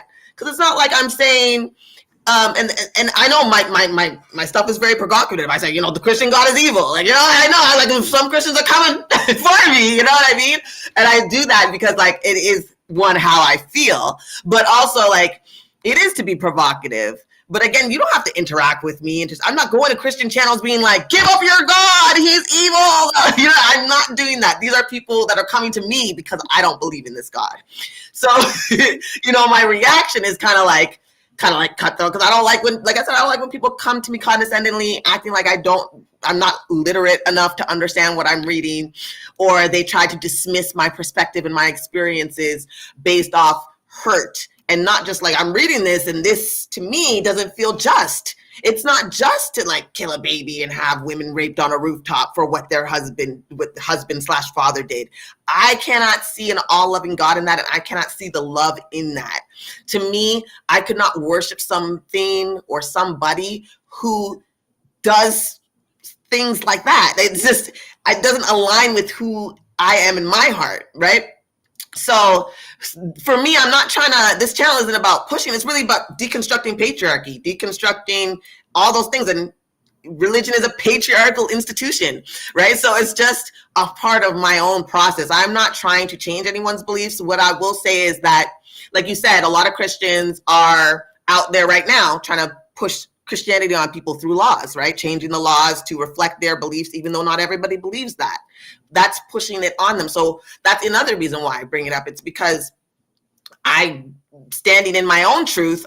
I want to stand in my own truth and be like, this is why I don't think that this should be implemented as far as Christian values going into the laws and enforcing it on people who don't agree with it. Like I said to you before, if you had been born in India, you would likely be talking and be about Vishnu right now. Mm-hmm. You know what I mean? In the same form or fashion, with the same, passion that you have. If you were in China, you may be atheist or you may be a Buddhist, right? But there are Christians within these countries as well. So I mean, they made sure that they got out. The likelihood, right, is that you would likely not have these same beliefs, even though they have. And remember, it was colonizers that brought them there. Yes. It's the colonizers that brought that book. You know what I mean? So, it just goes back to like my initial feeling. Like I know I told you to like, kind of like before I was like, watch this video about why I left Christianity a little bit so you can kind of have an understanding of me and my perspective.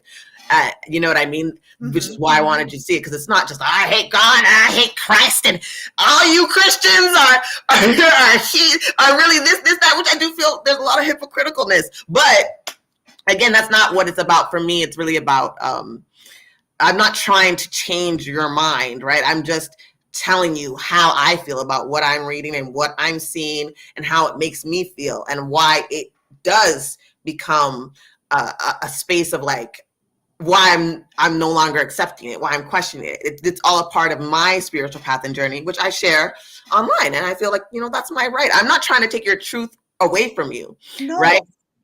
Like if it makes you a better person, like I heard someone on another panel the other day, he's like, God keeps me from killing people. I said, well, damn, go bring yourself on yonder, go put yourself to the bottom of the cross and kiss that Jesus feet if it's keeping you from murdering people. You know what I mean? Like if you're saying that it's keeping you from murder, I want you to have Jesus. Okay. You do not have no quipes with me. We have no qualms. Okay. If that's who's keeping you from being whatever, then hold on to it. But it goes on to then being, you're pushing something on me. Even like I do not like when people say that I say I'm not Christian, and they'll be like, I'll pray for you, because I'm like, if I told you I was about to turn around and pray to Satan for you because you don't believe in him the same way I did, or even Vishnu or anybody, you would be offended, right? So it's things like that I do push against, but I'm not trying to tear down people or take them away from Christ. I'm mostly just saying, like, this is how I feel. I'm reading this story. This is how it makes me feel. Like, I don't think that this God could possibly love women if he's willing to use them as a punishment for a man's sins. You know what I mean? Like, go ahead. But you're looking at it based on and reading it based on how you feel versus the reality of things. Like, you know, you said even my truth. So there's the truth, and then there's your truth, you know. So go ahead. Then I would have to say, what's untrue about being unnecessary harm being unjust? Repeat it again. What is untrue about unnecessary harm being unjust? So you remember with David and Bathsheba, I said that's unnecessary harm. That you feel that it's unnecessary. He does not have to rape those women. Like, that's unnecessary harm, especially when he already created laws to combat those sins. True. And I mean, again, we see that it's a foreshadowing of what Christ is supposed to do this story. But the unnecessary part, who are you to say that it was unnecessary? A person who lives in the world and believes that sexual assault is wrong despite anything else. That's my moral compass. You cannot get me to believe there's any reason why rape should be used, or molestation. Like, even like how the church says, oh, you know, that child went through that molestation because it's going to make them a better person when they're older. They got to put through. I don't think that's an unnecessary harm that I feel like. And here's another thing that I'll say. So, especially when there's points in the Bible where God has intervened for less.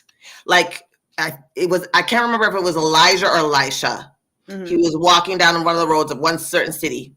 Some kids came along, started making fun of him because he was bald, and God sent a bear to maul 42 of them. He killed 42 children for making fun of his bald ass prophet. Yeah, but he's making fun of people. Okay, but you want to intervene when women are you're going to use rape as a punishment, but you can't stand little kids who do what little kids do, which is like, haha, you're bald, haha, and you're going to have a bear maul them, but you'll stand by and watch, for instance, like the Levite woman. Is it a Levite woman or Canaanite woman in Judges, where she was raped all night by the men in the city and died on her own because he threw her out there. Yeah. He threw her out there and was like, take my concubine, my woman slave, my concubine, my sex slave. We're reading raped her till she died. But you're reading intervene, but you call my prophet bald, I'm sending a bear. But you're reading these stories out of context. You're no different than the Christians using the verse out of context. How am I taking it out of context? Because we have to read the whole story, and we have to know exactly what's going on, how it affected. If you said that so-and-so rape, okay, no, because now I'm getting down the line that there's a reason for rape. There is no reason, ever. That's what I'm saying. But there's no reason for rape. But will you agree with me that you put yourself in certain situations when you do things? Those women didn't put themselves in any situation. David put them in that situation. Well, they wanted to be married to a king. No, that's not even true. Married to an arrogant king. That's not true. Because arrogant man, things out of context. Rico Suave had all the women. No, God gave him those wives. And even what we read, David said, I gave you those wives. He took them from Saul and gave them to him. That's another thing. Like, you can't just give people over and there's no consent. Women have consent. But we're talking also, we're arguing about women's right in a age that does not, that we can't comprehend. These women at that time, like the grape law, you said that if a man is to grape a woman, that he needs to take her as his wife. Mm-hmm. And I listened to your argument, and I asked my husband, was it wrong? And he agreed. He said it was the wrong thing. Mm-hmm. But back then, If I'm a woman and that's the only thing I have is my virginity, and you take my virginity away from me, you should, by law, take me as your woman and take care of me and take care of that, because no other man will want me. You've taken away the one thing that I can give to another man. I would rather be alone than be married to a man who forced himself inside of me. That is a violent way. That is violence. But you're looking at somebody who you're looking at it at a situation of somebody who can go out, you have a job, you can pay for yourself. We're looking at it at the time and in the context as it was back then. You think that God is restrained by time? That he couldn't have told Jewish people at that time. He could tell them, don't eat shrimp, don't eat pork, but he can't tell them raping women is bad, and that it wasn't just the Jewish people, though. You failed to realize it was that's his people and his rules for those people. He doesn't need them to do what they do. If he could, other people at that time ate shrimp and pork, and he could tell them not to do it. He said that is unclean. You will not do that to your body. If he could tell you what to eat and that what you're eating is wrong, then he could say raping women is wrong. He could say, I know what that does to the psyche of a young girl. I would never make her marry the man that raped her. And I would never allow you to devalue her because of that. Because I, the Lord, am love, and love, that's not love. I don't think that if you're God, you're not constrained by the times. Like, this is medieval times, so I gotta let him do the things that the others do. It's the times. It's the times. I'm sorry. I can't get down. You're taking out of context what I'm saying. I'm not saying that it's the times. I'm saying that is how people operated then. That's the reality of it. That women, the times. Huh? If that's the way they operated them, it was because at the time they operated. That's what I'm saying. I'm like, it was the time. You're saying that in those times, that's how things went.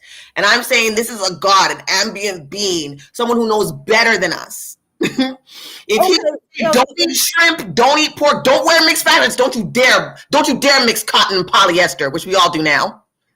He can say don't be raping. There's several times where he allows rape. But it was the thing of men. That's I don't think that you're realizing. Men in general, it don't matter if they were men. Men in general, yes. No matter what they rape, they still rape to this day. What are you talking about? They be raping turkeys and they can't even get a job at the funeral home. That's why I did that video, all men, and I have men crying in the comments talking about I'm not being fair to them, even though I said in the video that my all men is not necessarily really being all men, and I explained it all, and they still only heard all men and started crying, right? So I understand what you mean, but I mean, you're comparing us humans who are supposed to be so minuscule and we don't know nothing. This is the creator of the world. And he don't know. He can't say, he let them have war brides. He said, listen, these girls up here, you kill everybody. Keep all the virgin girls. And if you see one that you like, take her up, shave her head, cut her nails, bathe her, wait a month, then you can go inside of her, then you marry her. But you know what? If you find out that you don't like her, you can divorce her, but don't you dare, don't treat her like no slave. You let her go. You let her go free. Even though you, who came in here into this village with war and killed her parents, right? Like, okay. The captain using he's a good man Savannah voice, okay? That's what it's getting. He's a good man. You sound like you the good of some man. Because you're like, listen, I'm a virgin girl back in these times. He was a good man for taking me, even though he raped me. Like, girl, that's what you sound like. That's not what I sound like. He's a good man, Savannah. I was looking at that movie the other day. I said, I have to put this on my Christmas list. I haven't watched Waiting to Exhale in so long. That is one of my favorite movies. Before we get more into it, hold on. I want to read some comments because they be commenting, especially I know we're talking. They have stuff to say. No, I'm really enjoying this conversation. Thank you for this. I want to stop and say that because a lot of these conversations can be so contentious. But I love the understanding that we have for each other. I love that we've been able to be respectful to each other and joke and laugh and play and not take each other so seriously. I want to thank you for that because I was worried, girl. I was worried. I've seen these conversations. I want to be out here. But you've actually given me faith that maybe I can have these conversations with believers in God, because I know you're not a Christian. and maybe even if we don't end up agreeing on everything. We can come to an understanding, which is what I think we really need, is more understanding amongst each other despite our beliefs. But I feel like in the height of what we see now, especially with Christian values being forced on so many through Christian nationalism, not necessarily Christ-based, it's brought up this stirring of emotions. So you know what I mean? But I do want to let's see. Okay, so that's the last one I said. Vegan butterfly, but facts are facts, not beliefs. I agree. Power Kismic said it also doesn't include the myths from the cultures that had purely oral traditions. That's true. A lot of, especially when you look at African cultures, we had a lot of oral traditions that were passed down. So some stories may not have been written per se. Then he said, no, so no, we don't accept the Bible or the Christian war God. That's my line. They shall keep their religion to thyself, George Carlin, Stir Melody said. Power Kismic said, your religion should be like your underwear, private.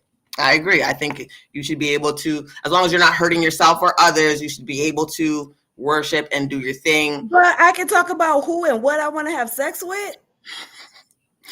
That should be like your underwear, private. I mean, it should be like your sex life, private. I guess so. I guess it works too. And then Vegan Butterfly says, when science is based on belief, it is no longer science. There has to be checks and balances in science. Science has to present proof. Religion doesn't have to present proof. That's true. Personal sovereignty. I was asked, what if the proof is fabricated? What if it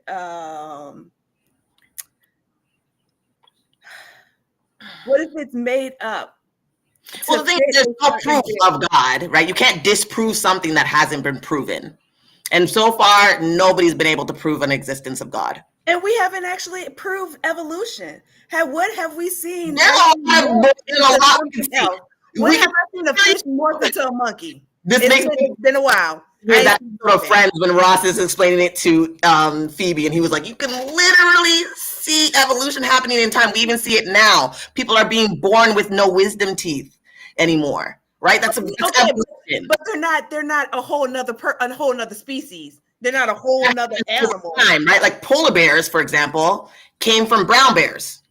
They migrated up north and got hot and didn't need that white coat no more. Over time, right? Because that's the thing. Evolution is about intelligence, right? This is something that a lot of people get wrong. And it's not about intelligence. It's about survival. You change for survival. Now we don't need wisdom teeth anymore, right? We've been taking them out for years. So our body is evolving and making our jaws smaller. We don't need wisdom teeth anymore because we don't eat like that anymore, right?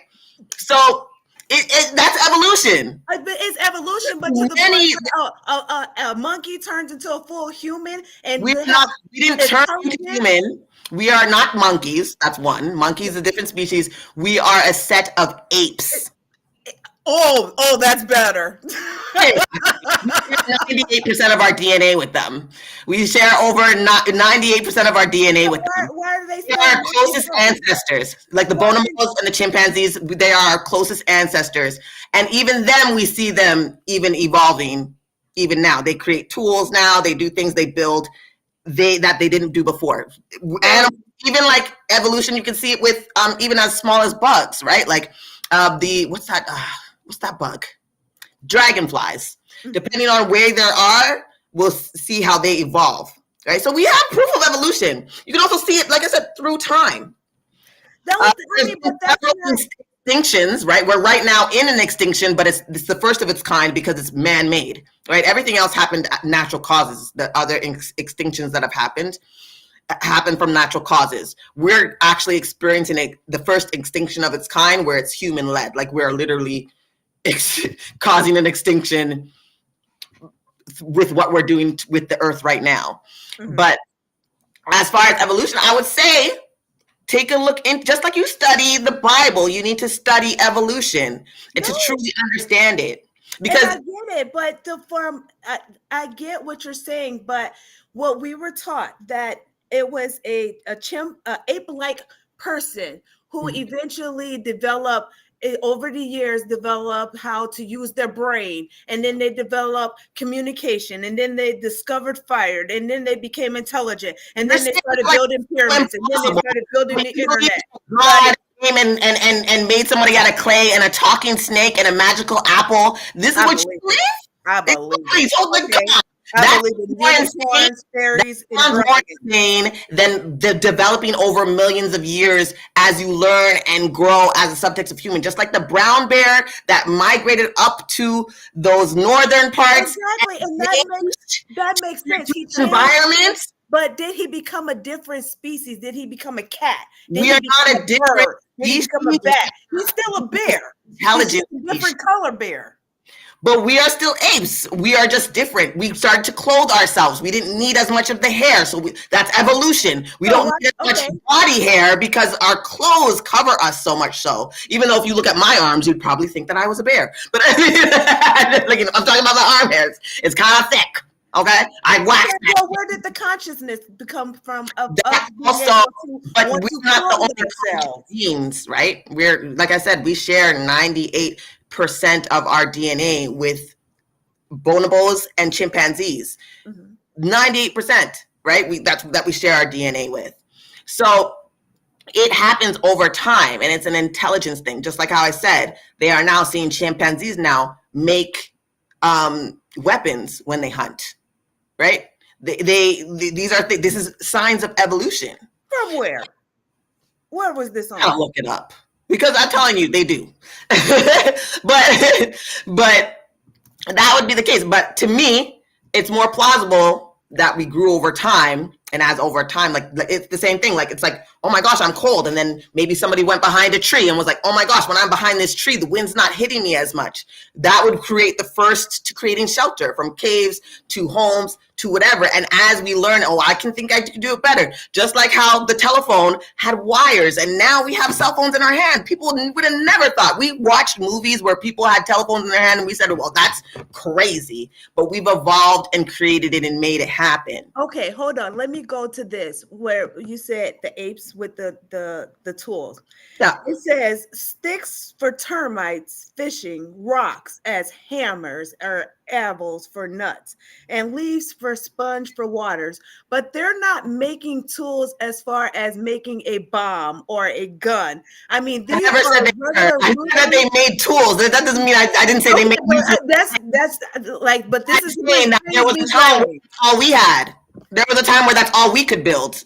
There was a time where we didn't have they didn't have power plants back in the time of Jesus. So I mean, but you're talking about. That's why I said you're talking from a Bronze Age perspective. They thought rabbits chewed cud. But that's what it sounds like when you're talking from a Bronze Age perspective. When you're telling me that, telling me that apes are still evolving to the point that they're still evolving. And I just read that they're using a rock as a hammer and a stick to. What do you think we used as the first hammer? I mean, what do you think we used as the first spear? Oh no, but I'm saying that if they're still evolving, like that's as far as they've gotten. That's as far as we got when we were back then. Why are you saying that? Like, why do you think that it has to be all at once, everybody at once, happening all at once? No, because I'm just so confused that you just think that we're continuing. So the apes will, in another 15,000, another 100 million years, the apes that are now, they'll be where we're at. I don't know what they'll accomplish, but I know that it's possible because we did it. We evolved into those things and created those spaces. So to think that other species could not do the same, I don't think that that's far-fetched, especially when we see signs of them evolving. Then I will ask you, then where are we evolving to? If, like I said, in another million years, right now they're trying to evolve to live forever. They're trying to get those discs. Have you ever watched Altered Carbon on Netflix? Disc in the back of they have that. So that's we're already talking about the next step of evolution. They're already making it so that they can't die. That they can put their consciousness, and now they haven't done it completely yet, right? They haven't, well, that we know of, because we already know that they give us things about 20 to 40 years after they've already had it. So they could, but like I said, we continue to evolve. We continue to create things to make life easier, and to do things like we're always evolving. I chose the wisdom teeth to show the physical involvement because it's harder to negate that, right? So that's why I chose that. But we continue to evolve as people. Let me just go down because we had more. Starmiley said, how can you sit there and deny this? I don't know which part she's talking about, so we're just going to do that. He could have just gave him 32-inch bust down, but he chose the bear. What are you talking about? He could have just gave him a 32-inch bust down, but he chose the bear. Hold on, you got Power and Kismet. Are you still here? What are you talking about? And then she said, this makes no sense. He doesn't feel like you're making much sense. He thinks you just want to be right. And they said victim blaming the women who were SA'd, question mark. I don't think she's attempting to do that. I don't think that's her intention, although it was giving a little bit of apologetics. Wow, folks, humanity is cooked with these type of walking arounds. Even then, it was wrong. What part about that don't you get? So he's talking about the rape thing. Like even then, rape was wrong. It was never a good thing. I believe, like me, I don't think there was ever a time where that would have been a good idea. And if we had an intelligent being that was far more intelligent than us, I do believe that he could have communicated that. And because they were, even though they disobeyed him all the time, he would have been like, all right, I'll punish you for that, just like he did. He had them eating their own babies, right? Like if he can make them eat their own babies for disobeying him, then he can tell them not to rape people. That is what's happening in Afghanistan. You're right. It still does happen today. The men say the women have to be covered up and can't have windows, can't talk in public or sing in their homes because the men will be tempted. Are you awake? That's true. That is going on in Afghanistan. You're right. I feel sick just hearing that. Nah, she got to be trolling. Too much Disney and Harry Potter. The bald prophet and the 42 kids. Oh, the bald prophet and the 42 kids. He could have just gave him. Okay, he's saying to the bald prophet, he could have just gave him a bust down 32-inch. He didn't need to send the. That is hilarious. But it's true. You're right. He could have been like, you know what? Everybody making fun of you with your bald ass. Let me give you some locks. Let me give you them locks. Let me give you them luscious locks. They won't be talking to you, Elijah. They can't make fun of you now. You got better hair than that mama.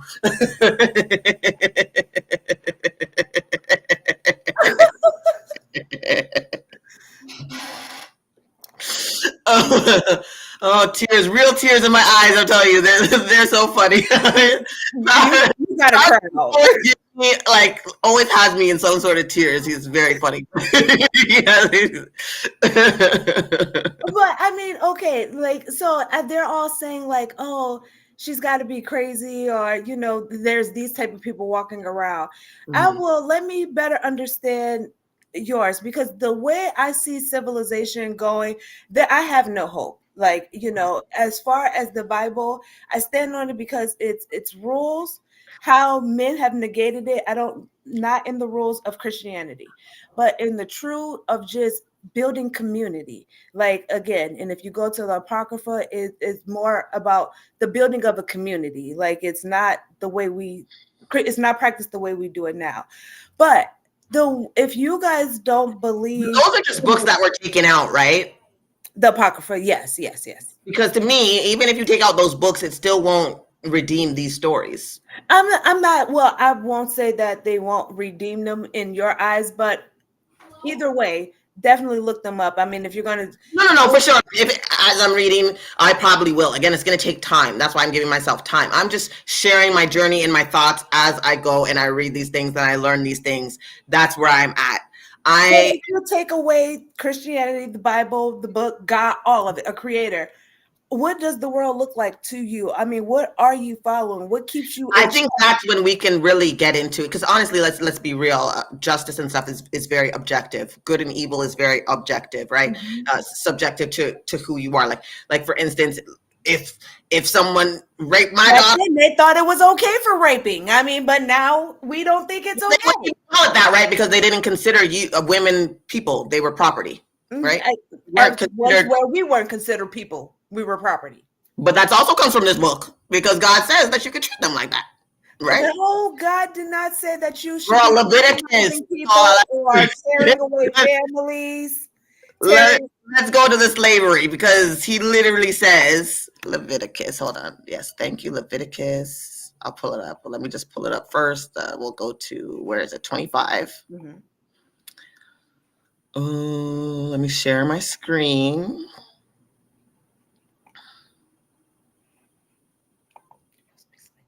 Share. Okay. It's there. Hold on. You know, I always see it later than you. You'll be like, it's there. And I'm like, I don't see it yet. Okay, I see it now. Okay. So this is Leviticus 25, and this is in the sabbatical year. This is where he goes over it. If you scroll down, and I'm going to read from, I believe, 30, because I want to show the difference between indentured servitude, which was for the Israelites, and slavery, right? And I'm going to show you how I feel like white people were, at least if this was the book that they were given, they were taking it quite literally. Okay, so this is some other laws, dwelling, it's in the 30s. This is the Levites thing. Okay, so from 35. So if any of your kin, which is talking about Israelites, fall into difficulty and become dependent on you, you shall support them. They shall live with you as though resident aliens. Do not take interest in advance or otherwise take profit from them, but fear your God, let them live with you. You shall not let them your money at interest and take in advance or provide them food at profit.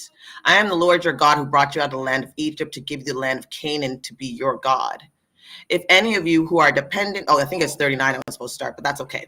If any of you are dependent, if any who are dependent on you, become so impoverished that they sell themselves to you, you shall not make them serve as slaves. This was talking about Israelites, how they treat each other. They shall remain with you as hired or bound laborers. They shall serve with you until the year of Jubilee. Then they and their children with them shall go out from your authority. They shall go back to their own family and return to their ancestral properties, for they are my servants whom I brought out of the land of Egypt. They shall not be sold as slaves are sold. You shall not rule over them with harshness, but shall fear your God. So here's the thing. So this is the description of how God says you should treat your indentured servants, and an Israelite, right? So they got to get free. But not if you're a woman, by the way. These are male indentured servants. Women could only be let go under certain circumstances. So you shall, and you say, like here, right? So he says, he makes a difference between them. They're my servants. These are my people. I brought them out of land age just like you, so they won't be sold as slaves, which means there's a difference. And you shall not rule over them with harshness. I mean, because who treats their brother? First of all, well, who will treat their brother? If you're going to make a slave, you wouldn't make your own household, your own family a slave, right? You're going to make somebody that you don't know. So, I mean, of course, but I'm telling you, like, the difference of, like, this is slavery based off ethnicity at this point, right? So not ethnicity. If a right person reads this and they're saying, this is my God and I am his people, right? He's going to say, because remember, that's what they did. They made white people indentured servants. They didn't rule over them harshly like they did other people. And here's why. So if you could go on and continue, right, to 44, as for the male and female slaves whom you may have, so we know that there's a difference. It is from the nations around you that you may acquire male and female slaves, right? You may acquire them from among the aliens residing with you and from the families who are with you who have been born in your land. They may be your property. You may keep them as a possession for your children after you, for them to inherit as property. These you may treat as slaves. But as for your fellow Israelites, no one shall rule over the other with harshness. So for me, hold on. But first of all, we're going to I don't understand why we would even debate this, because though European slaves will tell you that you don't even have to keep the commandments, you don't have to keep the Torah, but they kept this. Then this is picking and choosing within Christianity, but they kept this one verse to justify what they did. One verse. I have many more. Oh yes, but the many more. Oh, but yes, but everything about slavery they kept and justified about what they did to slaves. But I want to see why they justified it, right? Because this Bible says that they don't treat each other like white people don't treat each other that way, but they can for the foreign slaves, which is why they went to Africa. That's a foreign slave. They can go to the countries around them. We can treat y'all like slaves. We can rule over you harshly. This is why they believe that, because God said it was okay for them to do so. And this is out of anger as well through history of how when we ruled, how they felt as far as our ruling of Well, jealousy. we do know, right? We do know we have laws from other nations around them. This is one of the harshest ones. Others didn't really. This is God is, if I'm not mistaken, and I could be because but I believe this is the only form of slavery of this kind. It was not built off ethnicity. Like when Africans had slaves, it was not off ethnicity. It was just slavery, right? This is ethnicity. This is saying, Israelites, you're my people. You aren't supposed to be slaves, right? Which is like white people. You're my people. You're not supposed to be slaves. Okay, but when we say even white people, define, there is no such thing as white people, because I know, but they created that, right? They created that for themselves. Separate them from themselves. Social construct is also something new. This was past the Bible as far as black and white, and this was off of geographical construct. Where you were born is what you were. That was who you were. If you were a Canaanite, it was because you were born in Canaan. If you were an Israelite, it was because you was born within born in Israel. So back then, they would name themselves off of geographic of where they were. Now we just call everybody black people, no matter whether you're Caribbean, you're African, you're African American, y'all all black. White people, no matter what. A lot of people don't understand. I would say a lot of people don't understand the nuance between race, nationality, culture. They don't understand how those separate, right? But this is specifically based off ethnicity. God is saying, my people, you don't do this to. Those people, you can do it to. And it's based off their ethnicity. Non-Israelites, non-whites, let's say, like that's how white people took it. Non-whites, I can treat as slaves. But I can treat as slaves. He makes it a very distinctive point to say that you're not a slave.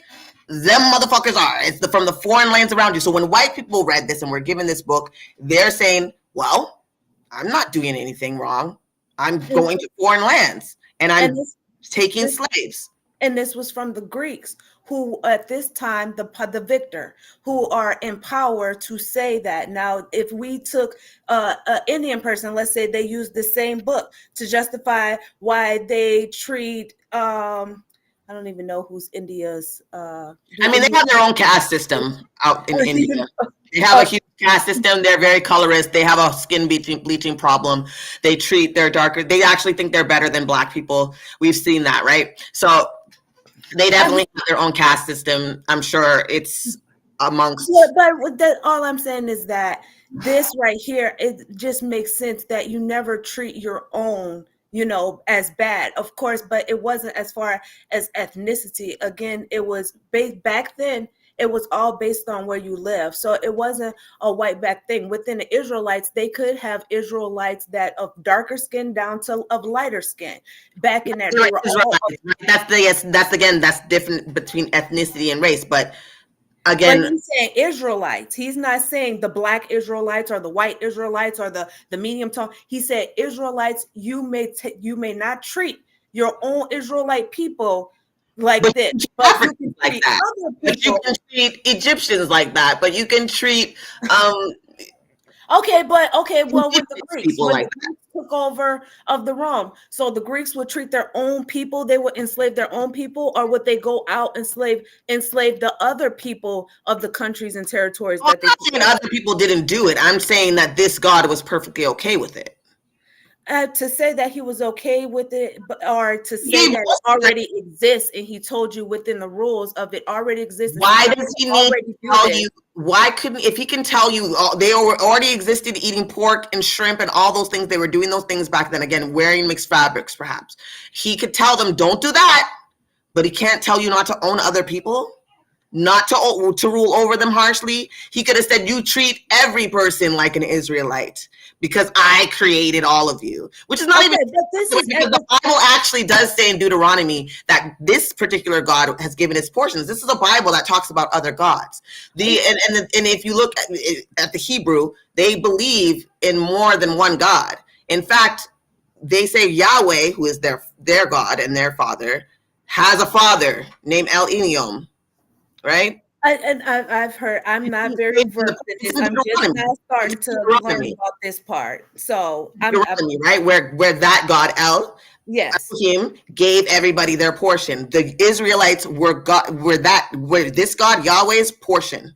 Yes, And so again, I'm not disagreeing with you. I have heard of what you're talking about, but I'm not well versed in that. But all I'm saying was that these were people. So when he gave the commandments down, the people were already still doing what they wanted to do. When Adam and Eve, he gave Adam the right to have dominion over the earth. So as they're having dominion over the earth, they're raping people and they're having wars. Now it's like, okay, you guys are out of control. When did he give Adam dominion over the earth? When did he give Adam Because from what I understood, he created Adam to till the land. And he said that, hold on, let me. Because like I said, there's two different creation stories, right? There's chapter 1, and then chapter 2 is the Adam and Eve story. The chapter 1 is a different creation story. Even the way that the animals and the earth came into being are totally different, in different categories. Like if he said, let there be light first, in the other book, he said it on day 3 instead of day 1, like whatever the case may be. Like it's very different. And then, okay, and that's, I try not to even get in that because it's like, what if there was, okay, like I said, in Jasper, it's a different account as well. So what if these are all just people account, writing them down, trying to get everyone's version, like the story's the same. They're all saying that a man and a woman was created. They're all just getting when and how. They started that way of creation, but the Abrahamic one, I'll give you that. Yes, in the Abrahamic religions, yes, they start the same. Okay, but in Genesis, it says in 28, chapter 1 of verse 28, and God blessed them, and God said unto them, be fruitful and multiply and replenish the earth and subdue it, and have dominion over the fish of the sea, over the fowl of the air, and over the living things that move it upon the earth. So that's chapter 1, right? When he said that he made mankind, not Adam and Eve. No, this was, yes, he created man. Yes. Well, he created mankind. Yes. He did not, and then chapter 2 it jumps into again, and the story starts over. It's a different list of how like he did it, and like I'm telling you, this thing contradicts itself so many times. That's another reason there's a lot of hypocritical stuff in the Bible. Like, so that's another reason why. Okay. But we give grace to science. That science, because man does not allow it to be wrong. Like they live in this, God is all right, he's never wrong, versus we don't understand everything. And even down to the religion in this book, we don't truly understand everything. Unfortunately, we get up on pulpits and we teach like everything's absolute. But just taking that the Bible is weaponized, and that the understanding idea that we don't know everything. So why can't we give the Bible that same grace that we give science to grow? Because science has outgrown the Bible. We know a lot of the things in the Bible, like I said, the flood, what happened in Egypt. There's so much things in the Bible that we now know is not true. From rabbits chewing cud to, we know that the firstborn didn't die in Egypt. We know that it's impossible. And I gotta look this up. I did not hear about this. Huh? The firstborn not dying, or no proof of if you go, they were never in Egypt, honey. They were never slaves in Egypt. The Israelites were never slaves in Egypt. I'm gonna get back to you on this one. All right. That's the first. I ain't never heard about that. But I mean, again, I have enjoyed this conversation. Yeah, me too. It's been a couple hours. We kind of got derailed. We didn't even really talk too much about free will, to be honest. And I mean, if we weren't talking to like, what should I say the title to? Like, discussions of, I'm just gonna say we discussed the Bible or something, because we touched on free will, but we did not stay there long. And I see your little baby, he's so sweet. I know you're probably gonna get to him. Yes. But I really enjoyed this. Thank you so much for having me. And to your fans, your followers, guys, I'm not here to try to change your mind or tell you you're going to hell if you guys don't believe in the Bible and if y'all don't read about it. But I want you to take ownership of your spirituality. You cannot have a relationship with this Bible through someone else. It means it's taking down, reading it for yourself, understanding for yourself, being open to go through the steps of having the spiritual God for yourself, not for nobody else, your pastor, not for your mom and dad, not for, for anybody or anything, for you. This is for you. So the only thing I encourage, I'm not encouraging you that you need to trust in God, but I am encouraging you to, before you dismiss God, altogether, learn and lean for yourself. Well, go ahead. Right. I can tell you that it's not that I've dismissed that there could be a God. I was saying that this particular God, I don't rock with him. Right? Like if there is a creator who is all loving, it can't be this guy. I will say this. Tell me.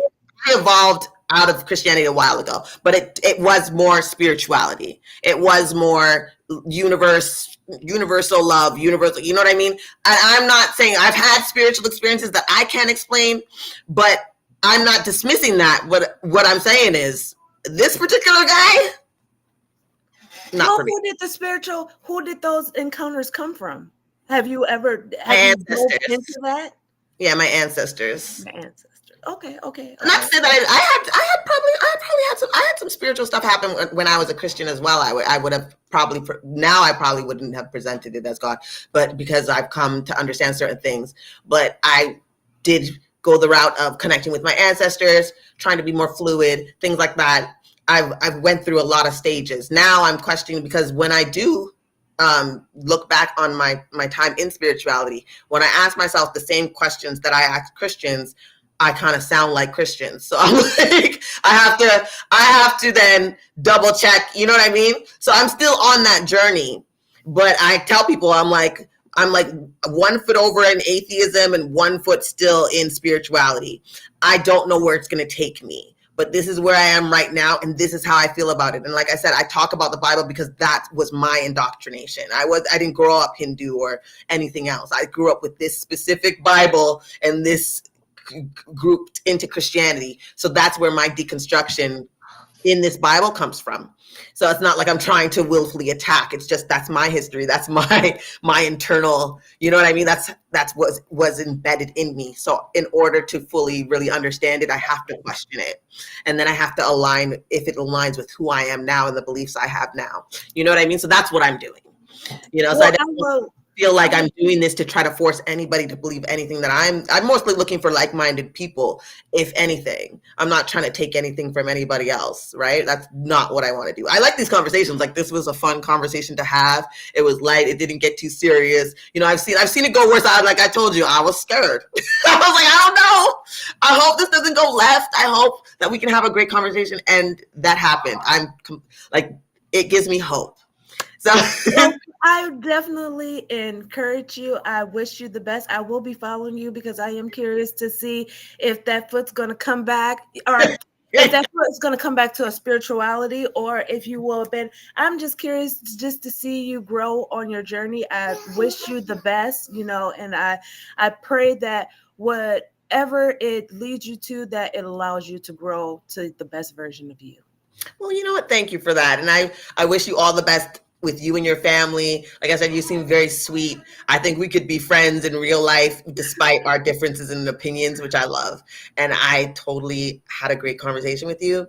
And you've given me, what I'll say is, like, because I was starting to get like Christians, I don't know if I could be around these God believers, like, you know what I mean? But this interaction made me feel like, you know what?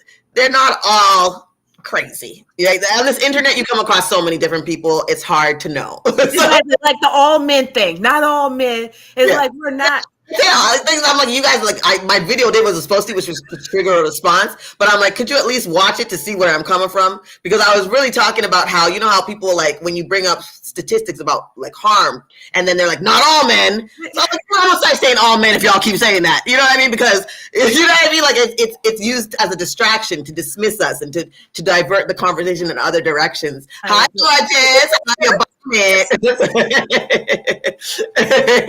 She came in like, what are we talking about? That's right.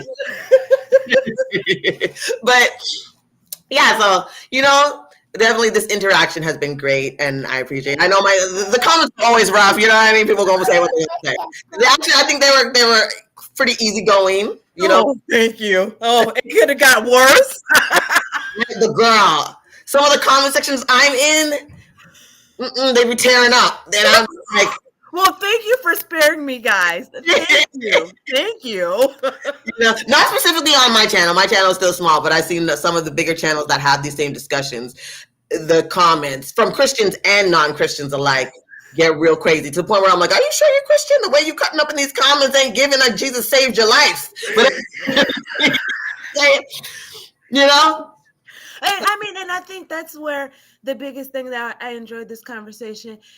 We got to get out of the divisiveness, and just hear each other. I'm hearing you. I'm hearing the questions you're asking.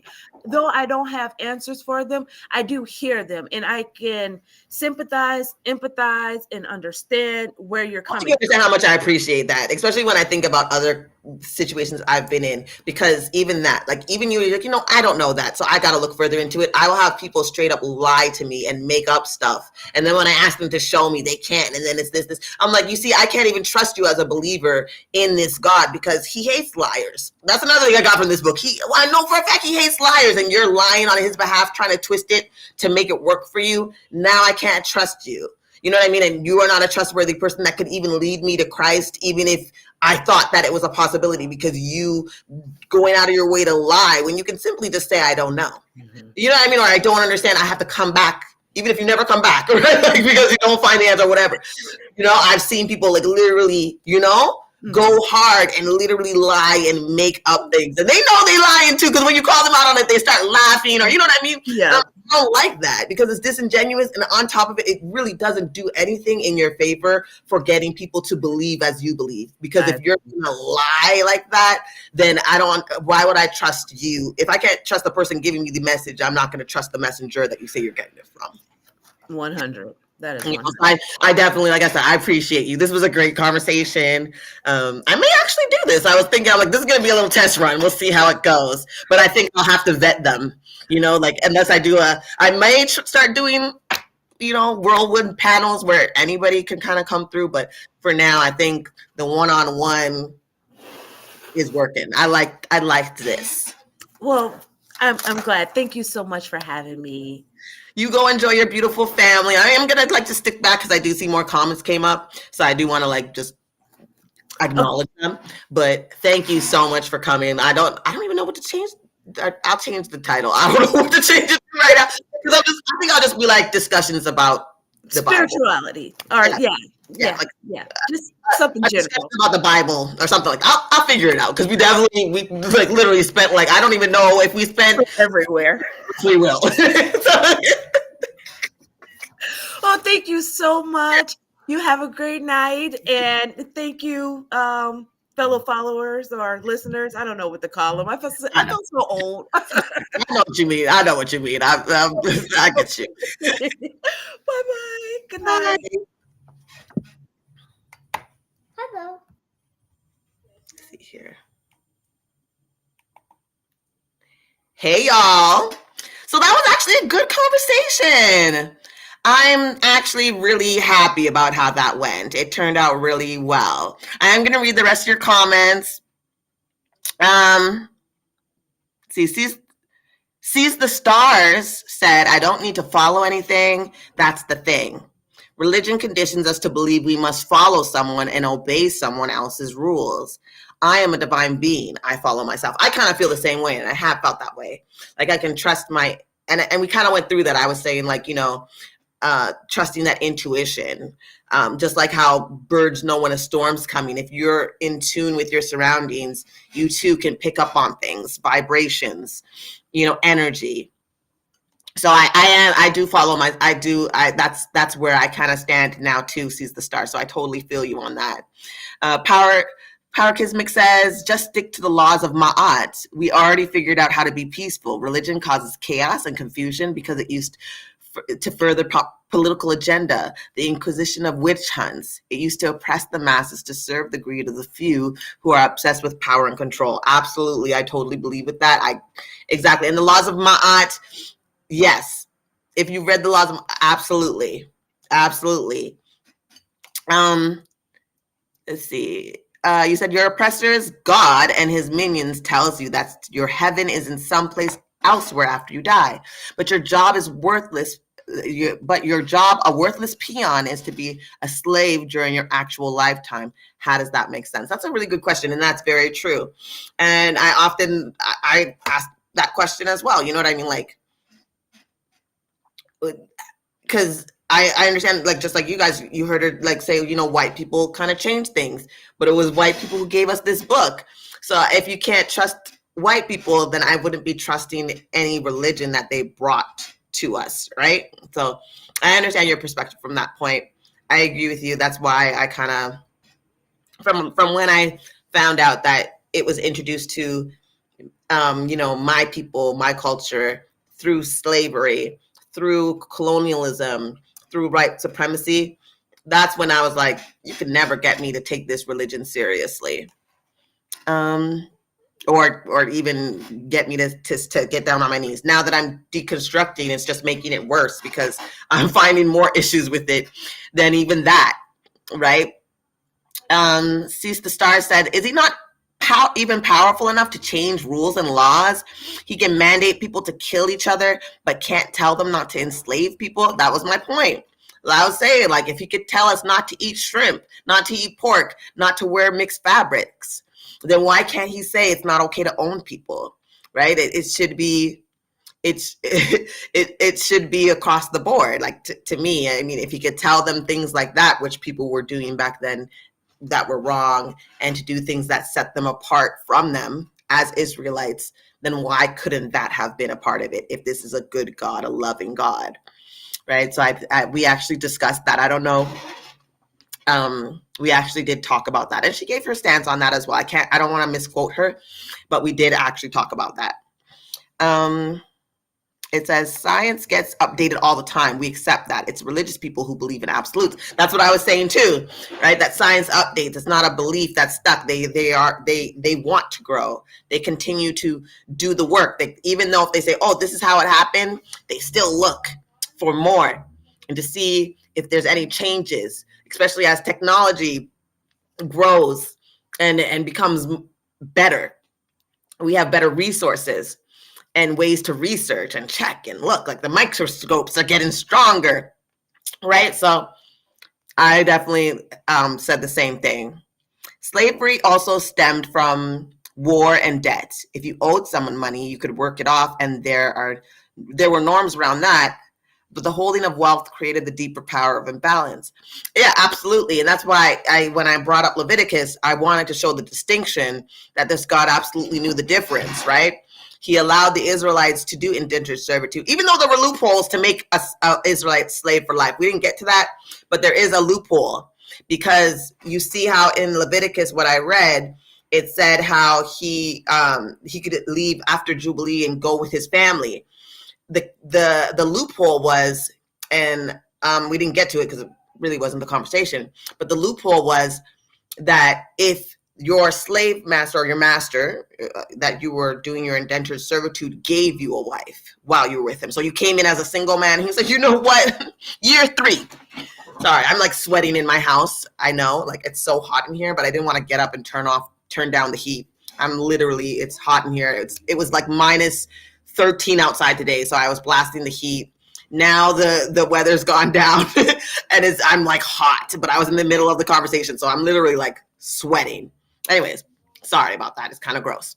But what I was saying with the indentured servitude, if you were to give that single man a wife and he were to bear children, at the end of your Jubilee, he could go, but he could not take his wife or his children.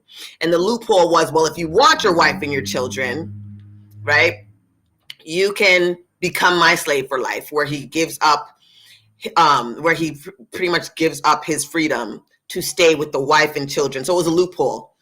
And I felt like that's such a bitch ass move because, like, literally, I mean, if you want to, like, I guess some men might be like, deuces, thanks for the wifey. I know I gave her a couple kids or whatnot, but I'm going to leave y'all in servitude and I'm going to leave and head out. Or you could be a slave for life with them. You could give your life to your master and to stay with your children and wife that he gave you. So I was like, that's like another loophole. So even if as an Israelite, you could still become a lifetime slave. Why assume we wouldn't have a relationship already? I have my beliefs because I studied the Bible for myself. And that's what I was saying. I was like, my beliefs are from this. And I did explain, like, it's reading these stories. And again, I cannot, like when I talked about David and Bathsheba, what happened in that story, I cannot justify, and I cannot, what's the word I'm looking for? I just can't worship a God who would allow something like that to happen and who would use that as punishment. Like, I can't serve them. Right? You can read Harry Potter and let that guide your spirituality. I say that all the time, right? Like, fine, if we're gonna use books that were created, I worship Storm, right, from X-Men. She's a baddie. She is benevolent and loving. Like, even if she causes tornadoes to come down to destroy her enemies to help people, she will go to other places because she knows that the tornadoes that she created with her power created other problems in different ecosystems, and she would go to those ecosystems and fix those problems. What a benevolent goddess. You know what I mean? If you can worship, it's just like Spider-Man. Spider-Man's actually a real place. He lives in New York. Those, you know what I mean? So I feel you on that, right? There are much better books. So, the Bible is not part of my spirituality. I have my own familiar traditions and history. Okay, I did read that. Fight the imperial colonizer spirit within.